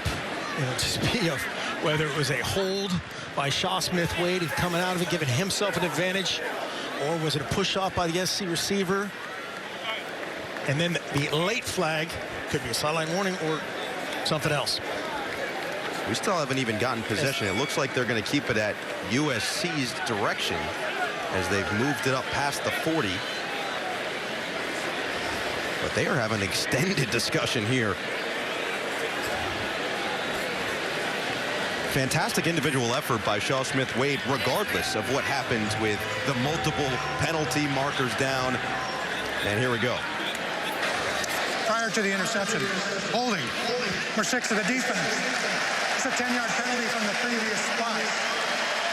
After the play, unsportsmanlike conduct, the 26 of the defense.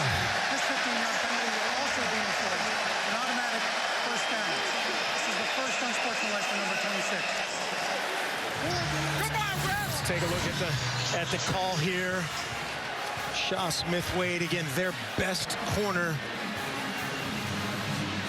Yeah, I mean, it's kind of a double little tug, right shoulder, left shoulder. They're gonna call that. There's enough contact there on Kyron Hudson. And here's Addison. David Johnson was called for the unsportsmanlike on the Washington State side. Penalties keep racking up, a season high. Meanwhile, Dye to the outside on a 1st and 10 just outside the red zone. And we'll see if Addison's an immediate impact once again. Williams gets away. Williams a run across the 20, and he is dragged down one arm by Ron Stone. Yeah, that was a physical finish there by Ron Stone.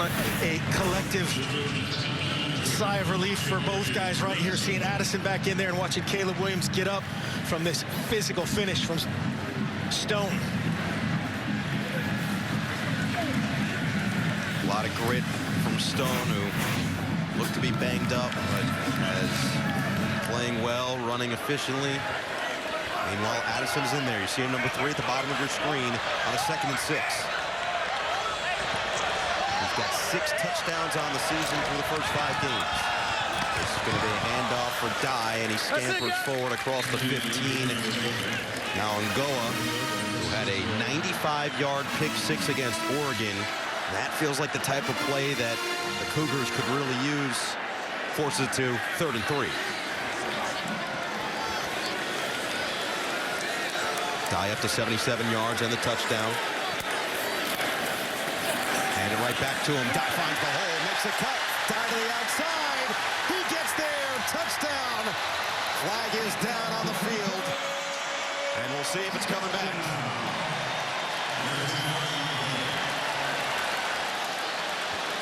Flag came out right when he bounced it outside. Did he have a little illegal assistance? Holding, the 79 of the offense. 10-yard penalty from the previous spot. He's still 3rd down. Jonah Monheim is going to be called for the hold and back up that touchdown and wipe it off the board. 79 here right in the middle of the screen, working out on Quinn Roth. And that's basically the same thing that he's called on Shaw Smith-Wade. So turnabout is fair play, right? Is that Consistency is key. Yep. In life and football. That's why I don't turn down the second dessert option. That's all smart. Consistency. Very smart. So Dye will go to the sideline, and here is Austin Jones. Haven't seen a whole lot of him. It's been a lot more Malik Brown, and here's a free play. 3rd and 13. Shot taken towards the end zone. Diving grab. Touchdown, Mario Williams. 2nd of the day for Super Mario.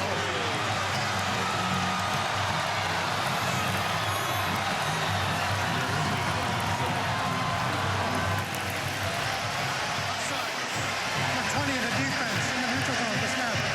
Penalties decline. The result of the play is the touchdown. Great execution of the freeze play. A staple in the Lincoln Riley playbook. Take a shot. Hard count on 3rd and extra long. Multiple defenders offside.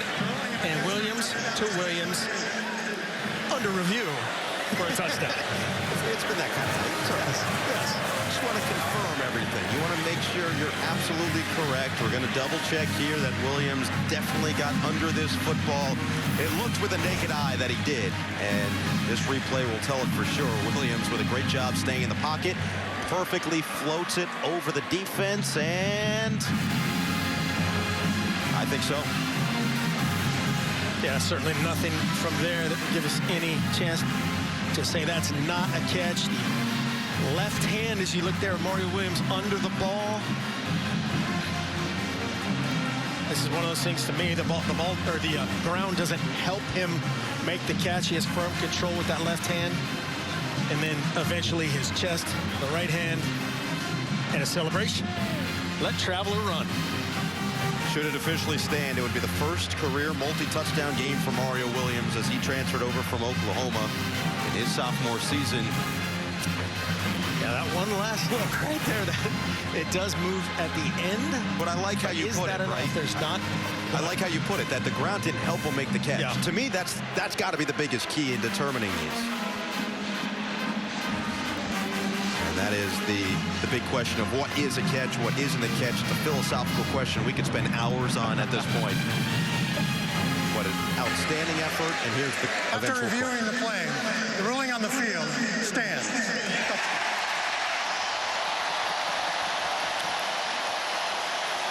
They thought what we thought, enough to call it stands, not confirmed. Either way, there's some naked men dancing right there.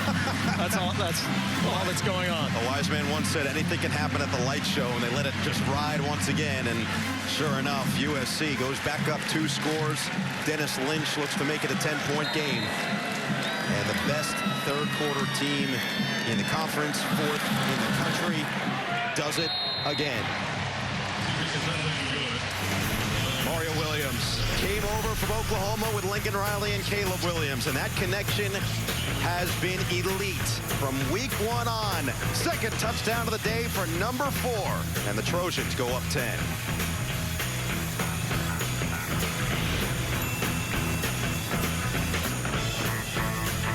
On an anchor.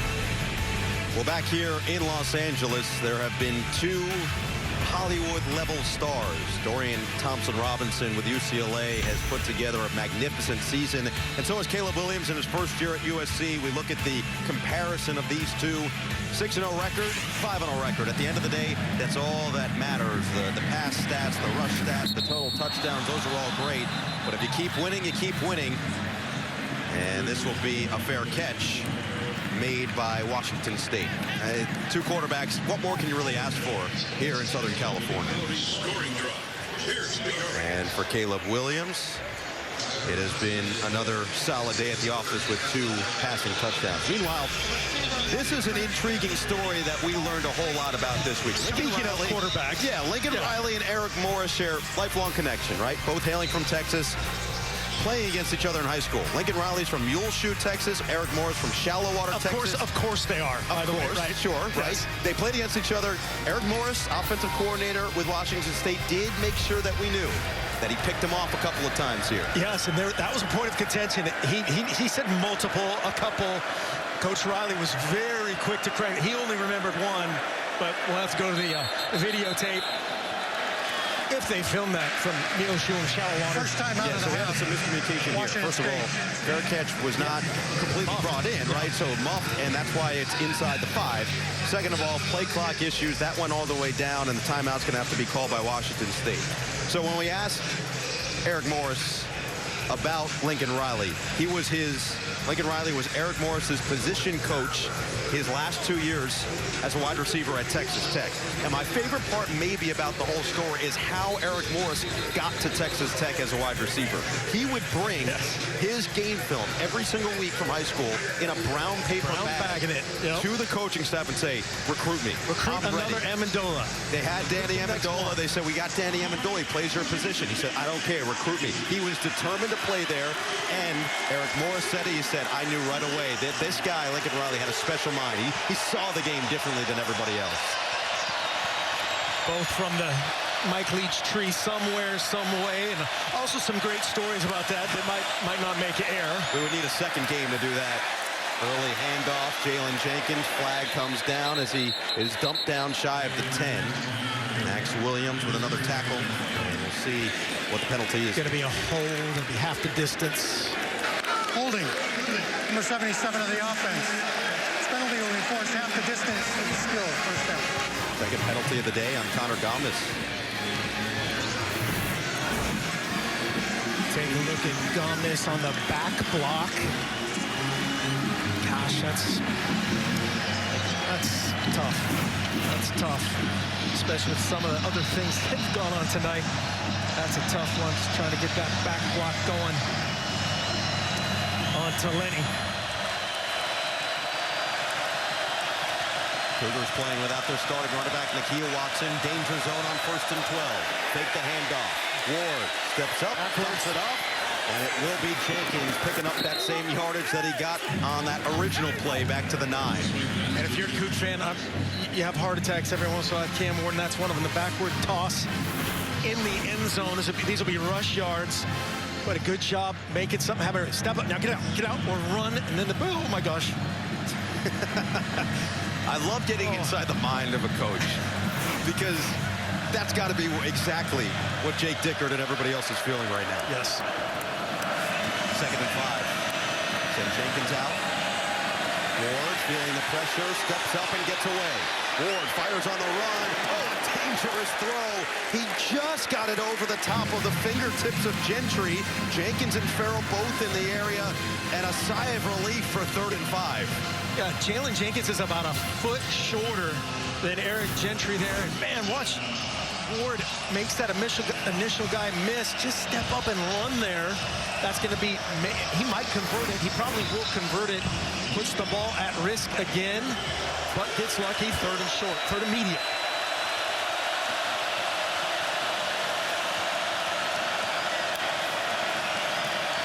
Third and 5. Ward is going to try to run it. Ward got it. Stayed on his feet just long enough and stumbles forward to the 19. And that's why they love him, right? He steps up. Again, late pressure by Corey Foreman. You'll see 0 spying, mirroring Cam Ward. Runs up, makes him miss. Just gets enough for the first down. Great effort. Please put the ball away, Cam Ward. I love you. Put the ball away. Ward up to 11 yards on the ground. They'll hand it back. Jenkins, big hole. Look at him go. Jenkins across the 50. Found the daylight down to the 41. Blackman tracked him down, but there's the game-breaking speed from Jalen Jenkins. Just good recognition here by Eric Morris. Offensive coordinator, nice job on the backside. 66 Grafita to open up that cutback lane for Jalen Jenkins. SC's just challenged him, saying that, hey, they're not going to do this enough to do enough long-term damage. We'll live with those ugly rush yards and win the game in the red zone. Longest running play of the season for Washington State.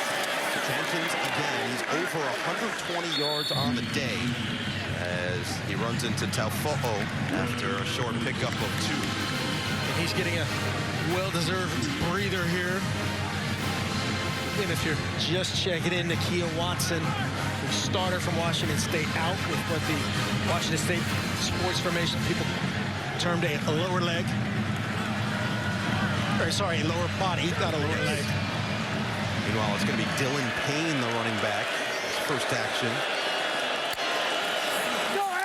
Ward back to the air. Lofting towards the sideline. Incomplete, but a flag. Ollie was the intended target. He was covered by Blackman. That's number 6 versus number 6. And it looks like number 6 in red is going to be disappointed with the result. There is no foul for pass interference. The pass is ruled uncatchable. So they pick up the flag here. Blackman is the sword Never back. a doubt. Put the sword back from the Trojan warrior. But if you're Cam Ward, just give him a chance. Gives you an opportunity to use your size. If you're Ollie, definitely an uncatchable ball there. Have a little extra chatter here. Making some holiday plans with Tuipulotu. Well, they've greeted each other a couple of times. Tuipulotu, 3 first-half sacks. 3rd and 8. Ward spins. Ward escaping again. Oh, what a block. Ward gets rid of it. Oh, it's dropped. Jenkins, the intended target, and a flag is down. Looked like Ward maybe got past the line of scrimmage. Personal foul. Illegal blindside block. Number 76 of the offense. It's a 15-yard penalty. Still second down. There's so much to this play. Unbelievable effort by Ward. So we'll take a look here at the blindside block. Anything back toward the ball that's high and aggressive, that's the adaptation of that rule, and that's probably properly officiated. And then Cam Ward, that could be exciting for him or exciting for SC. Great effort by Bryson Shaw there to get his mitt on it. And Jalen Jenkins can't make the play off the tip ball.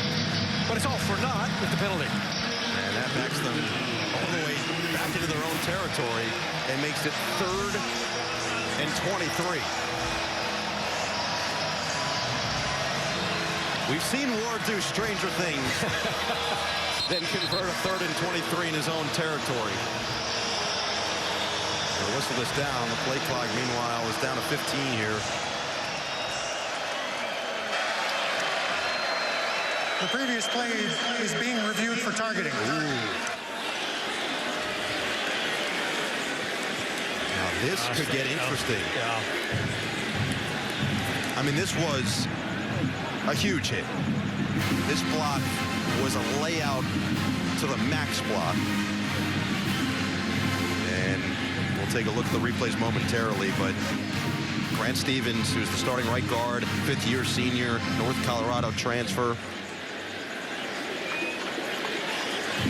First year with Washington State, has started every game, including tonight. And we're going to bring in Dean Blandino to watch it with us. Dean, take us through inside your head here. Yeah, so the first thing is a defender that gets hit with a blindside block is defenseless. So then you look at the blocker. Is he leading with the head, the shoulder, the forearm? It looks like he's leading with that shoulder into the head-neck area, definitely attacking. It's absolutely a forcible hit. And to me, the elements are there. Replay can add the foul for targeting. And to me, if I'm making this decision, it does appear to be targeting. You can see that shoulder right to the head-neck area. So this one's going to be interesting. Here's the angle, yeah. Yeah, there's this angle right here that's coming up. It's almost that forearm, too, after the fact. The extra push down. I don't know, Dean, I don't know if that actually impacts the call at all. Yeah, did that last look impact anything there, Dean, or no? It has to be clear. That forearm, I felt like the forearm, there was some extension after the fact. To me, it looked more shoulder. But again, defenseless player, if there's an attack to the head-neck area, it is targeting. It's close. It has to be absolutely there for replay to add it. Well, this will be interesting. USC already had their starting safety, Kalen Bullock, ejected in the first half due to targeting, and this would be After a big reviewing loss. the play, personal foul, targeting number 76, contact above the head and neck area of the defenseless player. Number 76 is disqualified for the remainder of the game. Now, remember, in theory, he would have to sit out the first half of next week's game against Oregon State. But they can appeal to the conference and potentially get him back in there starting the next game. Yeah, I mean, this is again modern football, and I'm with Dean. It's just, gosh, that because he's defenseless, it's a blindside block, which is a new protective measure for everybody. Then he falls into that category of a defenseless protected player. So, backup right guard Quinn McCarthy is in there, a walk-on, redshirt sophomore for a 3rd and 23. Jenkins is going to stay in there. Dylan Payne is going to get in there. And who lines up over him, or initially over him? Tuipulotu. He and Corey Foreman kind of switching spots. He said, hey, let me test out this walk-on. Tuipulotu with 3 first-half sacks. Does he have another one in him on 3rd and forever? Ward Deep drop. Ward goes down. Nick Figueroa, Brandon Peely, and of course, Tuli Tuipulotu. The feast continues. Yeah, Figueroa's going to get credit. Tuipulotu is on the scene. Cam Ward again looking downfield, has nothing. Good little ET there, and great effort from Figueroa. Tuipulotu says, "Hey, give me a little half something." You want to go 3.5? Go 3.5. Or a little some of that. How about the defensive stand? Washington State driving deep into USC territory after the big rushing gain of 40+ from Jenkins. And just like that, fair catch called for and made by Michael Jackson III inside the 20. So the defense doing its job for the Trojans. Now the offense looking to follow suit. And check out Ram Truck's Power Player on CFB on Fox social platforms to see who's dominating on the field. Cam Ward has had his moments, no doubt about it. Under 35 yards through the air, 2 touchdowns as well. A couple of scramble plays that have been negated by some sacks. Meanwhile, Caleb Williams had a pocket where he was struggling. 1 for 8 at one point, but overall 149 yards, 2 touchdowns, both of them going to Mario Williams. Now we'll see if they can really establish the run late in this third quarter. Travis Dye is in there.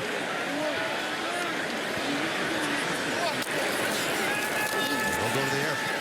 Williams. Line drive delivered to Brandon Rice, and Rice just a yard shy. Tackled immediately on the outside by Langford. Great spot there by Caleb Williams, adding the edge pressure from Jaden Hicks, trying to negate that run game of Travis Dye. Beautifully picked up by that SC front. Little throw and catch, easy money. And now no rush. From Caleb Williams to B. Rice. Oh, or Bryce. Some call him Bryce, some call him B. Rice, some call him Brendan. Right now you can call him a playmaker. 2nd and 1. Dye pushes the pile forward and spins past the 30 for a first down. Travis Dye, just such a physical 200-pound back. He's not huge built. Obviously, the stash is very impressive. I was going to say, the stash gives you extra power. Yes. Everyone knows the rules. Yes, leverage. Running through 2 tacklers. First down, Troy. Yeah, I just want to make sure. Over 5 yards per carry for Dye. He's at 75 on the day. Team Caleb Williams.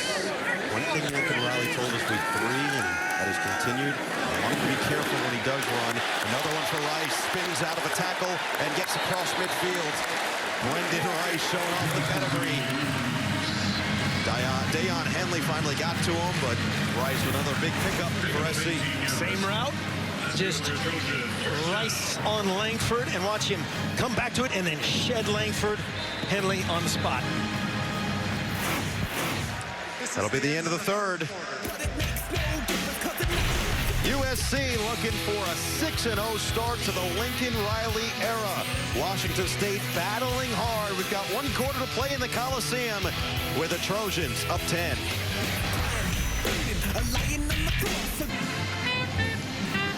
77th all-time meeting between these 2 teams. USC leads that series 62-10-4. That includes a win last year, but historic programs dating back a century at this point, and some of the old programs for these matchups are awesome, and the old traditions here at the Coliseum, they never go away, lighting the torch as we start the 4th quarter. And unfortunately, the last meeting of maybe not ever conference members, but for a while. You can see that split there by SC. Look at Mario Williams, Jordan Addison way up top, makes Washington State show their hand. Dye just squeezes his way through the right side of the line, picks up 3. Ron Stone walls him. Very nice. Thank you. Nice. Thank you. It's just a little subtle thing that Lincoln Riley does. That just that over split makes that, in that case, the one-on-one tackle between Sam Lockett and Travis Dye in space, and makes defensive coordinator Brian Ward commit to show what they're doing and keep that box nice and clean.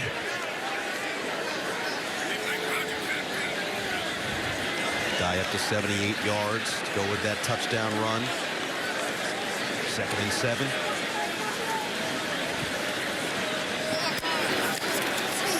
Take the handoff.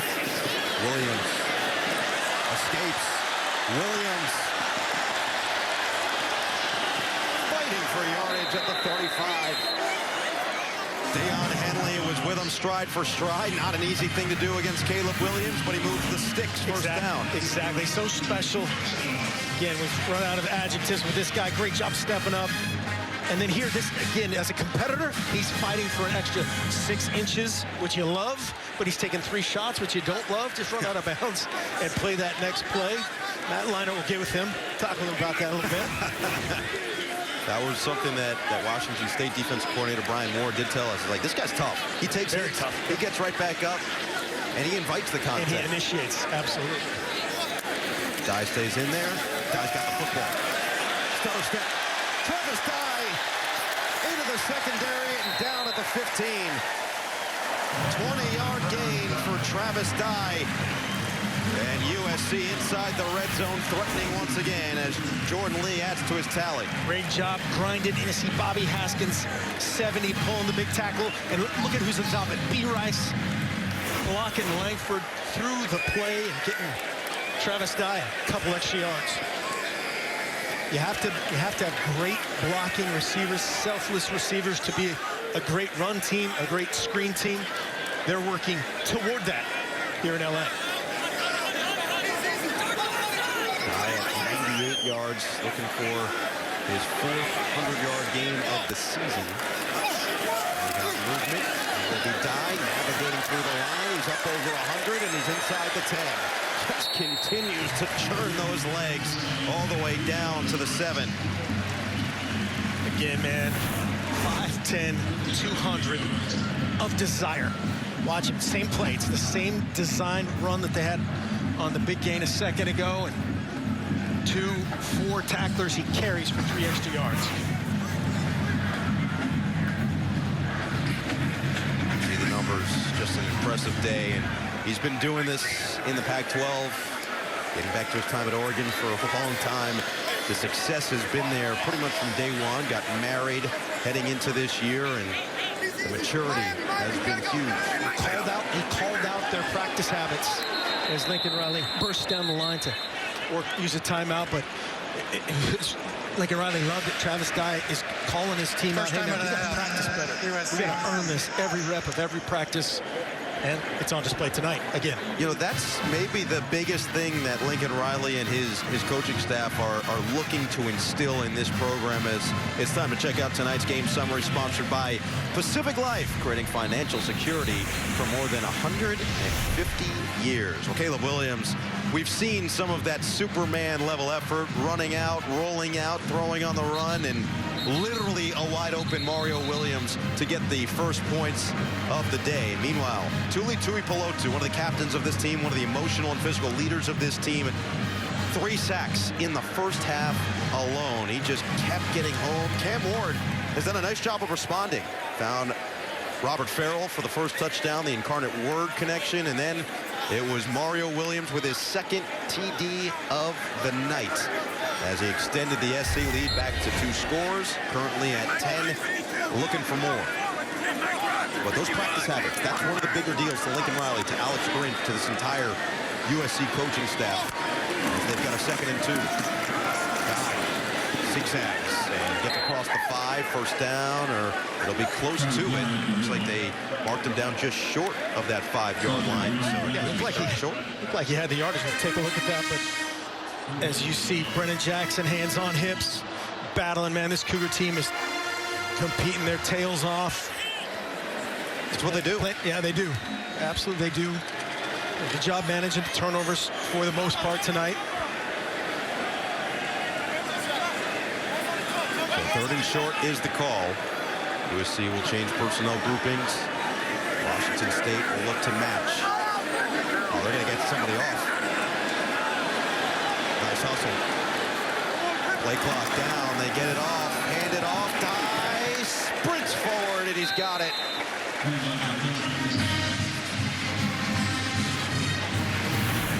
Just a nice nice play. They used, again, your guy as a decoy. Yep. Jordan Addison right there in the little jet sweep action. And that's all Travis Dye needs. One little crease. Makes one crease turn into 3 yards. Now 1st and goal. 10th play of the drive upcoming. And this Washington State defense has done an outstanding job all night in big spots. But this would be really impressive if they could get another stop. And here's a flag. They have 12, 3, 6, 9, 12. They have 12 guys. Good math. It's cheating. Legal substitution on the offense. 12 players in formation. This is a 5-yard penalty. Still 1st down. Coach Riley is a really good, he said, Jake Dicker said he's a formation wizard. That's, again, that's the Montreal Alouettes. I forget how good your knowledge of the CFL is. Can't do it. So it'll back him up a little bit, just inside the 10.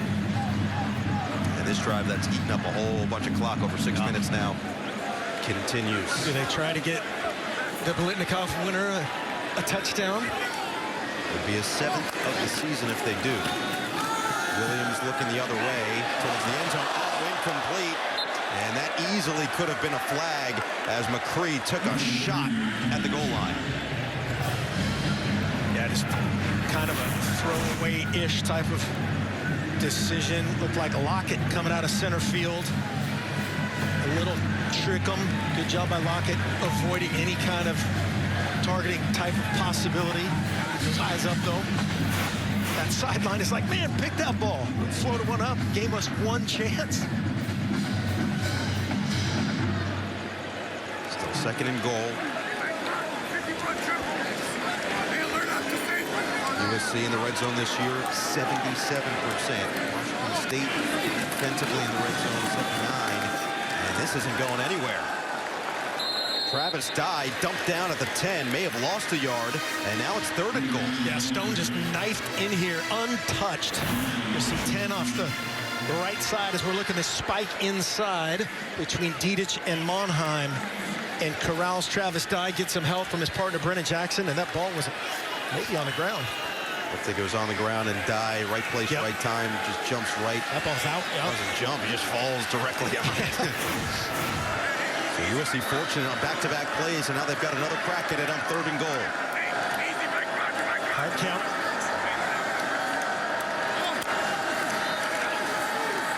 Williams, end zone, incomplete. He was looking for Epps. And Washington State bends but doesn't break, forces a field goal. Good defense. No, huge win there. Keeps this a 2-possession game. If you're a Washington State fan, this is a chance again, very similar to the touchdown earlier. Mario Williams, he's watching call for the ball here at the end of it. If you ever ask a receiver if they were open, the answer is always yes. So you got to watch the film and make sure they were. After the throw, he was probably open, and he will let his partner know on the sideline. But Dennis Lynch, who already hit from 31. This one a little bit closer than that, and the 27-yard attempt goes right down Main Street here in downtown Los Angeles. Lincoln Riley has really invigorated this USC offense. 27 points with 9:09 to play. Wazoo in the game.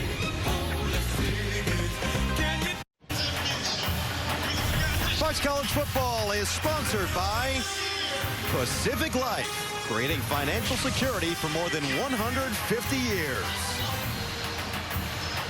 Well, Washington State actually had a live Cougar mascot named Butch from 1927 to 1978. Final one was Butch 6. It wasn't just one that lived for 51 years.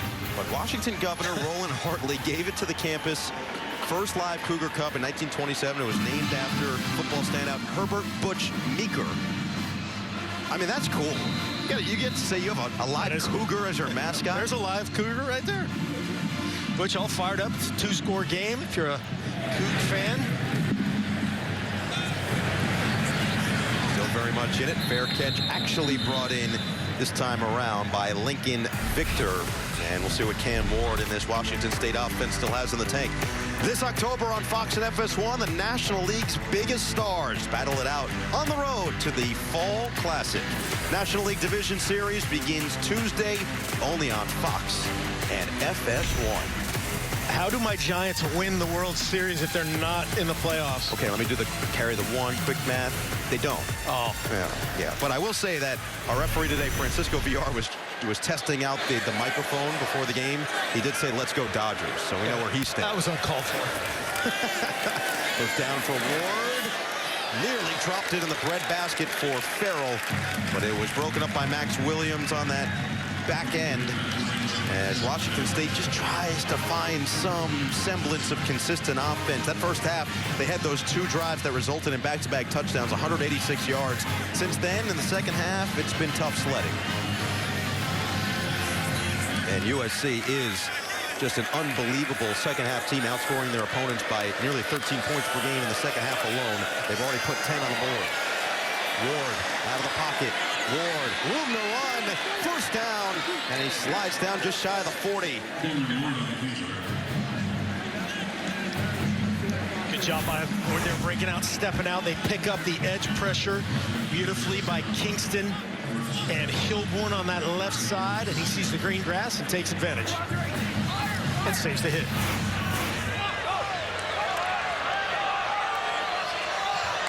First set of downs. Ward, quick throw, quick catch. It was Lincoln Victor with another grab. He was heavily featured to start this game, and now getting himself back involved in the action down the stretch in this fourth quarter. Second down and 5. Big key for this team has always been the offensive line, and Jake Dicker has said that from the beginning. He said that's going to be a barometer for success. This time it doesn't work out. The protection crumbles, and Tyrone Taleni gets to the QB. Great job by Taleni using his quickness. We talked about earlier, 280 in size. Watch 31 inside, just becomes unblockable upfield. A little confusion there between Cam Ward and Jalen Jenkins. 3rd and 11 after a loss of 6. Ward, rifle, complete, now it's dropped. Dejon Stribling had it for a first down and just couldn't secure it. Great spot, great timing by Cam Ward, right on time. You're taught to throw that ball right in the back of his helmet. And it looks like Dejon Stribling just took his eyes off it for a second and doesn't squeeze it. So it'll be another punt.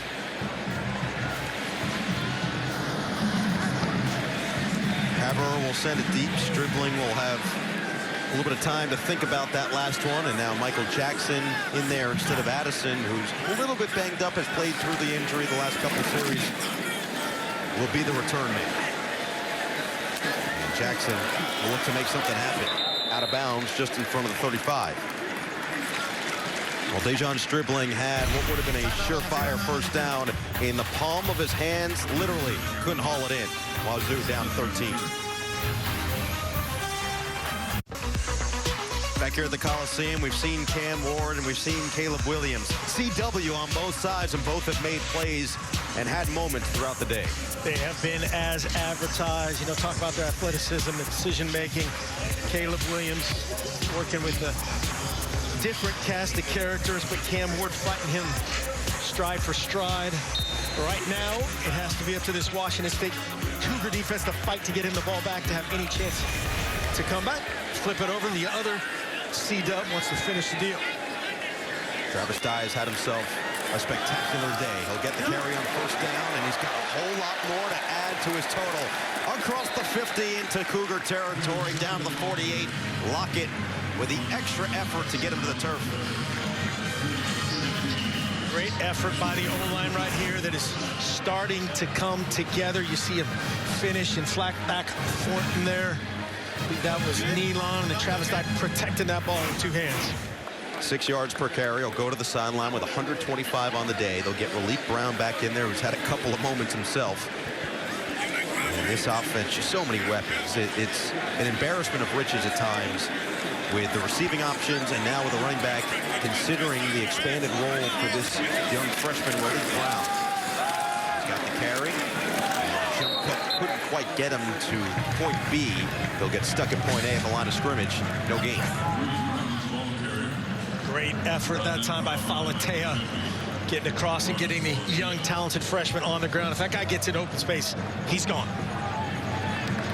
And when we asked Lincoln Riley about Malik Brown, his face lit up just a little bit because he knew how dangerous he can be. He knew how special he has a chance to be long-term here. And it was with the ball, without the ball. And he said, hey, man, he's behind Travis Dye. He's behind Austin Jones. Again, in most programs, he's playing a ton more.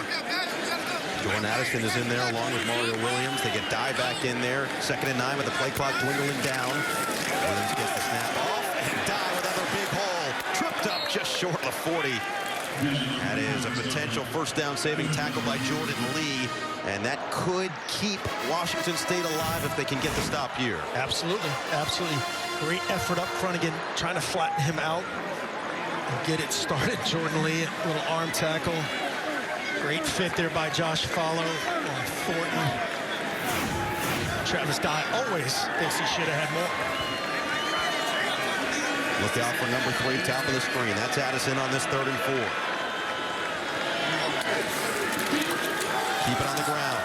Dye navigates. Dye spinning. It's close, but he's got it. First down. Great effort up front. Again, started to pound away, tire this defense. A lot of hands on hips on this Washington State front. Just watch the front move. Great space. Good job. Look who shows up here just at the point of attack is your Blitnikoff winner, Jordan Addison, trying to get a block to spring his guy. Great effort. And that goes to playing with an edge. That's what this coaching staff has been really requesting their players. They got it after them at halftime of their last game against Arizona State. The first half, they didn't feel like they played with that same edge they had to get to 4-0 in their first couple of games, and especially considering their game the week prior against Oregon State, as a timeout is going to be used. And we'll stop the clock here with 4:38 remaining. Talk about USC and their development as Washington State looks to force this one down the stretch. Fox College Football is sponsored by Ram Trucks, built to serve. And tonight's Ram Power Player is brought to you by Ram Trucks, built to serve. It is Travis Dye, season high in attempts and in yards. He has been really efficient in running the football. Very much so. This O-line has done a decent job. This Washington State front is talented, aggressive, been in the backfield a ton. You see Travis Dye doing his thing, and this goes to what we talked to Coach Riley about. We need to be able to run the football when we want to run the football. That's the next step. I loved how he put it, by the way. Absolutely. When we want to run, we need to be able to run. And this is an exact moment. 4:39 remaining. 2nd down and 10. They put it right back in the gut of Dye, who just fights for every yard. He's going to get to the 31. Another timeout from Coach Dicker. Got to make a stand right here if you're Washington State to keep this 3rd and final timeout from being a first down to keep the 2-score game to try to flip the field. And a lot of usage for Travis Dye, as mentioned, season high in attempts. Now up to 25 on the night. He's been in there for a vast majority of the snaps for this USC offense. So the final timeout used. It's all going to hinge on a 3rd and 4 stop. And defensive coordinator Brian Ward has called a heck of a game to this point. He mentioned it earlier, but head coach Jake Dicker told us against a team like this, you have to play defensively aggressively. And they've done that to this point. Is that what you're sticking with on the 3rd and 4? Oh, absolutely. They got to stop. You got to stop the run. It'd be a full sail these next 2 plays, depending on what, how SC manages the would-be 4th down situation. But he's done a good job of managing, being aggressive, and then protecting all of this talent that SC has that you have to account for. There's just dudes everywhere. And it feels like the biggest challenge is obviously number 13 in red, Caleb Williams, who can just do whatever he wants to on a given play. And you have him, you have Addison, you have Dye, and then all these other, oh, by the way, Mario Williams, he's pretty good. That doesn't even, we're not talking about Taj Washington, Brendan Rice. And showing pressure. USC 5 of 13 on 3rd down today. They follow the man in motion. 3rd down and 4. Bringing 0 blitz here. Gonna bring 7 and cover 4. Williams, pressure comes, gets rid of it. Dye's got space, and he's got the first down. Williams delivers right on target, and Dye goes into die on Armani Marsh. You see 8 as 26 goes right by Stone, right by Armani Marsh. Great design there by Lincoln Riley versus that 0 blitz. The full sail run stopping pressure, and that's trust in your guy right there.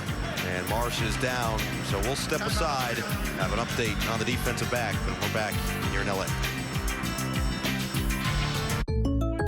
Fox College Football is sponsored by State Farm.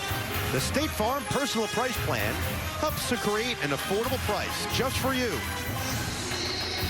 Keeping tabs on Armani Marsh. Looks like he went back to the medical tent as USC leading by 13 as a fresh set of downs just outside the red zone, and the fans can feel, they can smell, they can see 6-0 very much in their grasp under Lincoln Riley, one of just 2 coaches with their new school.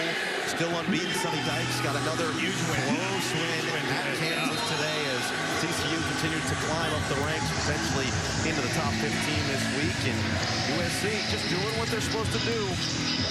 Get the wins by any means necessary. And it's interesting, and I'd love your perspective on this. Lincoln Riley, last time we were here, saying it's great to win, but we're not winning the ways necessarily we want to win. So yes, it's great to win, but you have to now take those lessons and try to play these complete games. They feel like they haven't come close to having a complete 4 quarters, but the lessons are there, and he said it's a tough thing to attach the wins and losses to those lessons. Guy, back and forth across the 20. And you said it earlier when you were talking about UCLA, and the only thing that matters is 6-0. And you could coach through everything. It's always easier coaching through and with winning, but there's a ton of stuff that they can still clean up. I think they've taken some steps in the run game. Certainly tonight, Caleb Williams, man, he's not his normal, like, oh my gosh, Superman self. You got to give Washington State a little bit of credit for that as well. You got to find out what the situation is with Austin Jones, we haven't seen tonight, and get healthy. They're not a tremendously deep team. Got to get healthy going forward.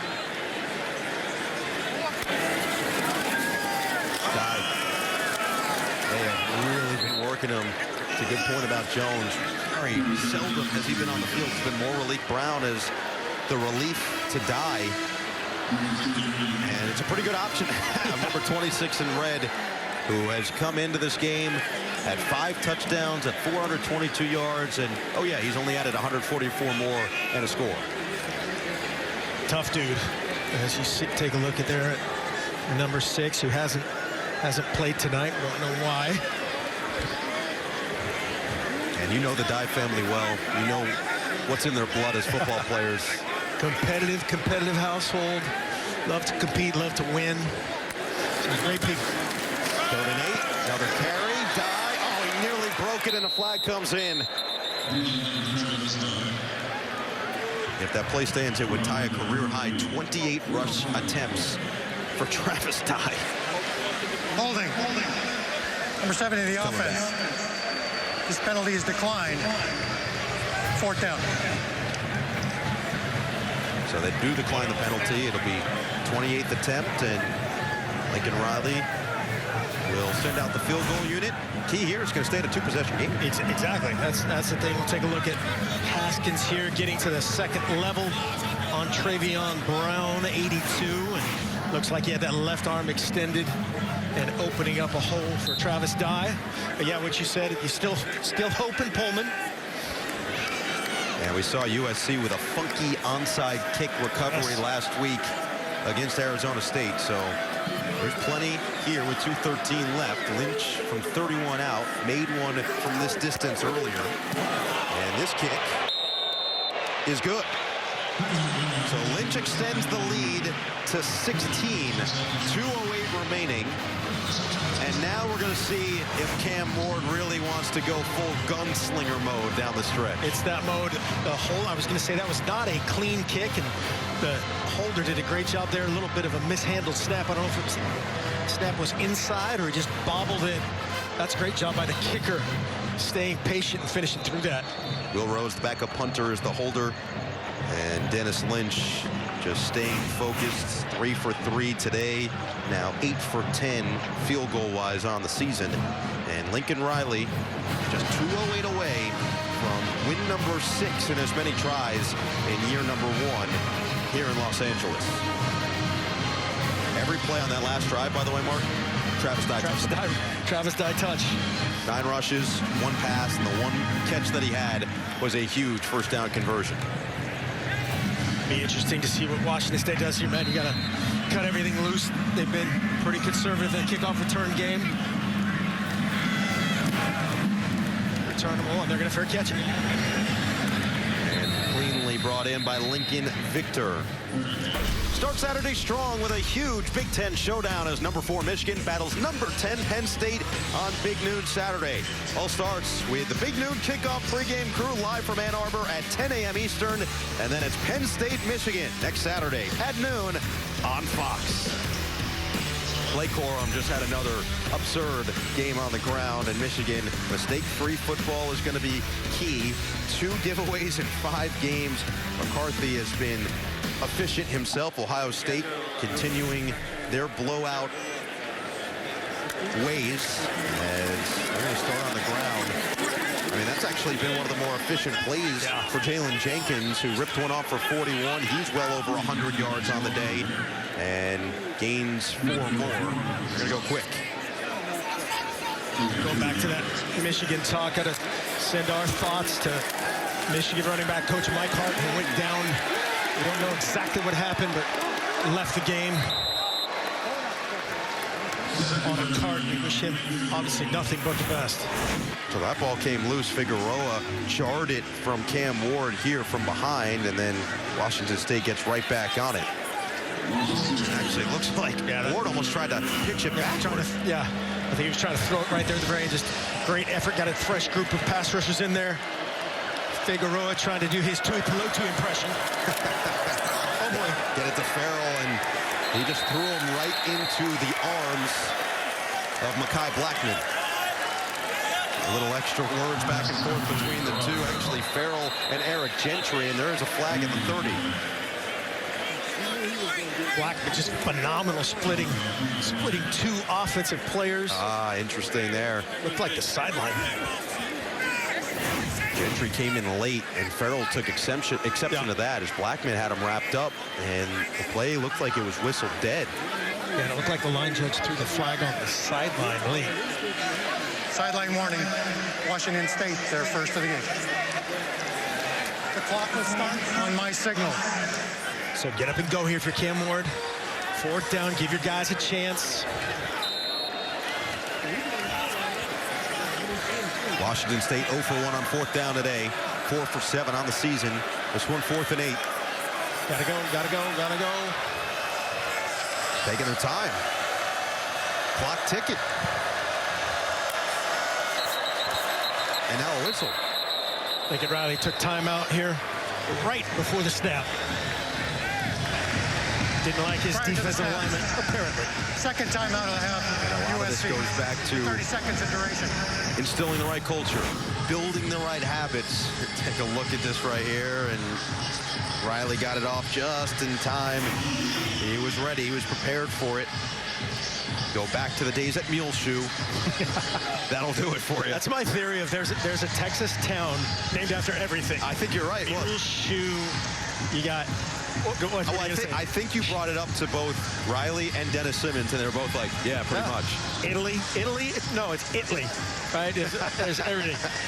Listen, I respect it. Makes it easy for us. Shallow water. Oh, man, upcoming schedule for USC doesn't get a whole lot easier. They've got Utah, who's going to be hungry after a loss today to the crosstown UCLA Bruins, likely dropping the ranking, and then that bye week leading into Arizona, Cal, Colorado, and UCLA, which will be the big one. 4th down and a first down. Completion across the middle. Donovan Ollie. And just shy of the 40. They're going to have to work quickly with the clock at 42 seconds. 12-yard gain. Back to the line, Ward. Ward just shuffling backwards and throws it away. Good job. You know, again, this is all just experience for this guy. Should be on the line of scrimmage. Out of bounds. Got some other guys in now here for this SC defense. Still the starting secondary for the most part. And experience is the key. Cam Ward, who many believe will play at the next level, under-recruited out of high school, comes from FCS Incarnate Word. These are big learning experiences. That's a quick hitter to the outside for Lincoln Victor, who is met by a host of red jerseys, but does pick up that first down right at midfield. SC defending the sideline here. Good job working the ball back inside to Lincoln Victor, getting the clock stopped temporarily on first down. Let's see if Ward's going to take a shot. Still, tipped up. That was dangerous as Victor couldn't haul it in. And Sierra Wright had a play on the ball. That's the next step in his development. How can he be a playmaker instead of a play preventer? Tipped by Victor. Right in front of Lincoln Riley. He would have loved a game-ending pick six. So 15 seconds left. We know that Cam Ward likes to take deep shots. He's had a couple today. One of them that was caught by Jalen Jenkins.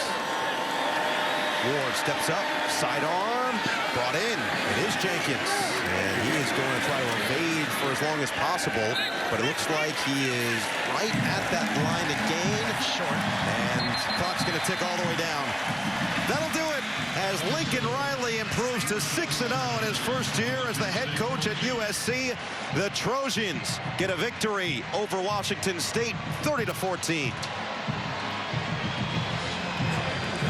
And all he does is win. It's a good quality. That's why he's here. Again, we talked about OU today. This guy is impressive. The battery of him and Caleb Williams, Mario Williams, Alex Grinch defensively. Again, a win, a decisive win over a quality opponent, and a ton to build on. USC 6-0. First time in quite some time that the Trojans are playing consistently this level of football. And Lincoln Riley feeling good here in downtown LA. Back to wrap it all up when we return from downtown Los Angeles, and the Trojans victorious once again over Washington State in what could be the final matchup between these two teams for quite some time.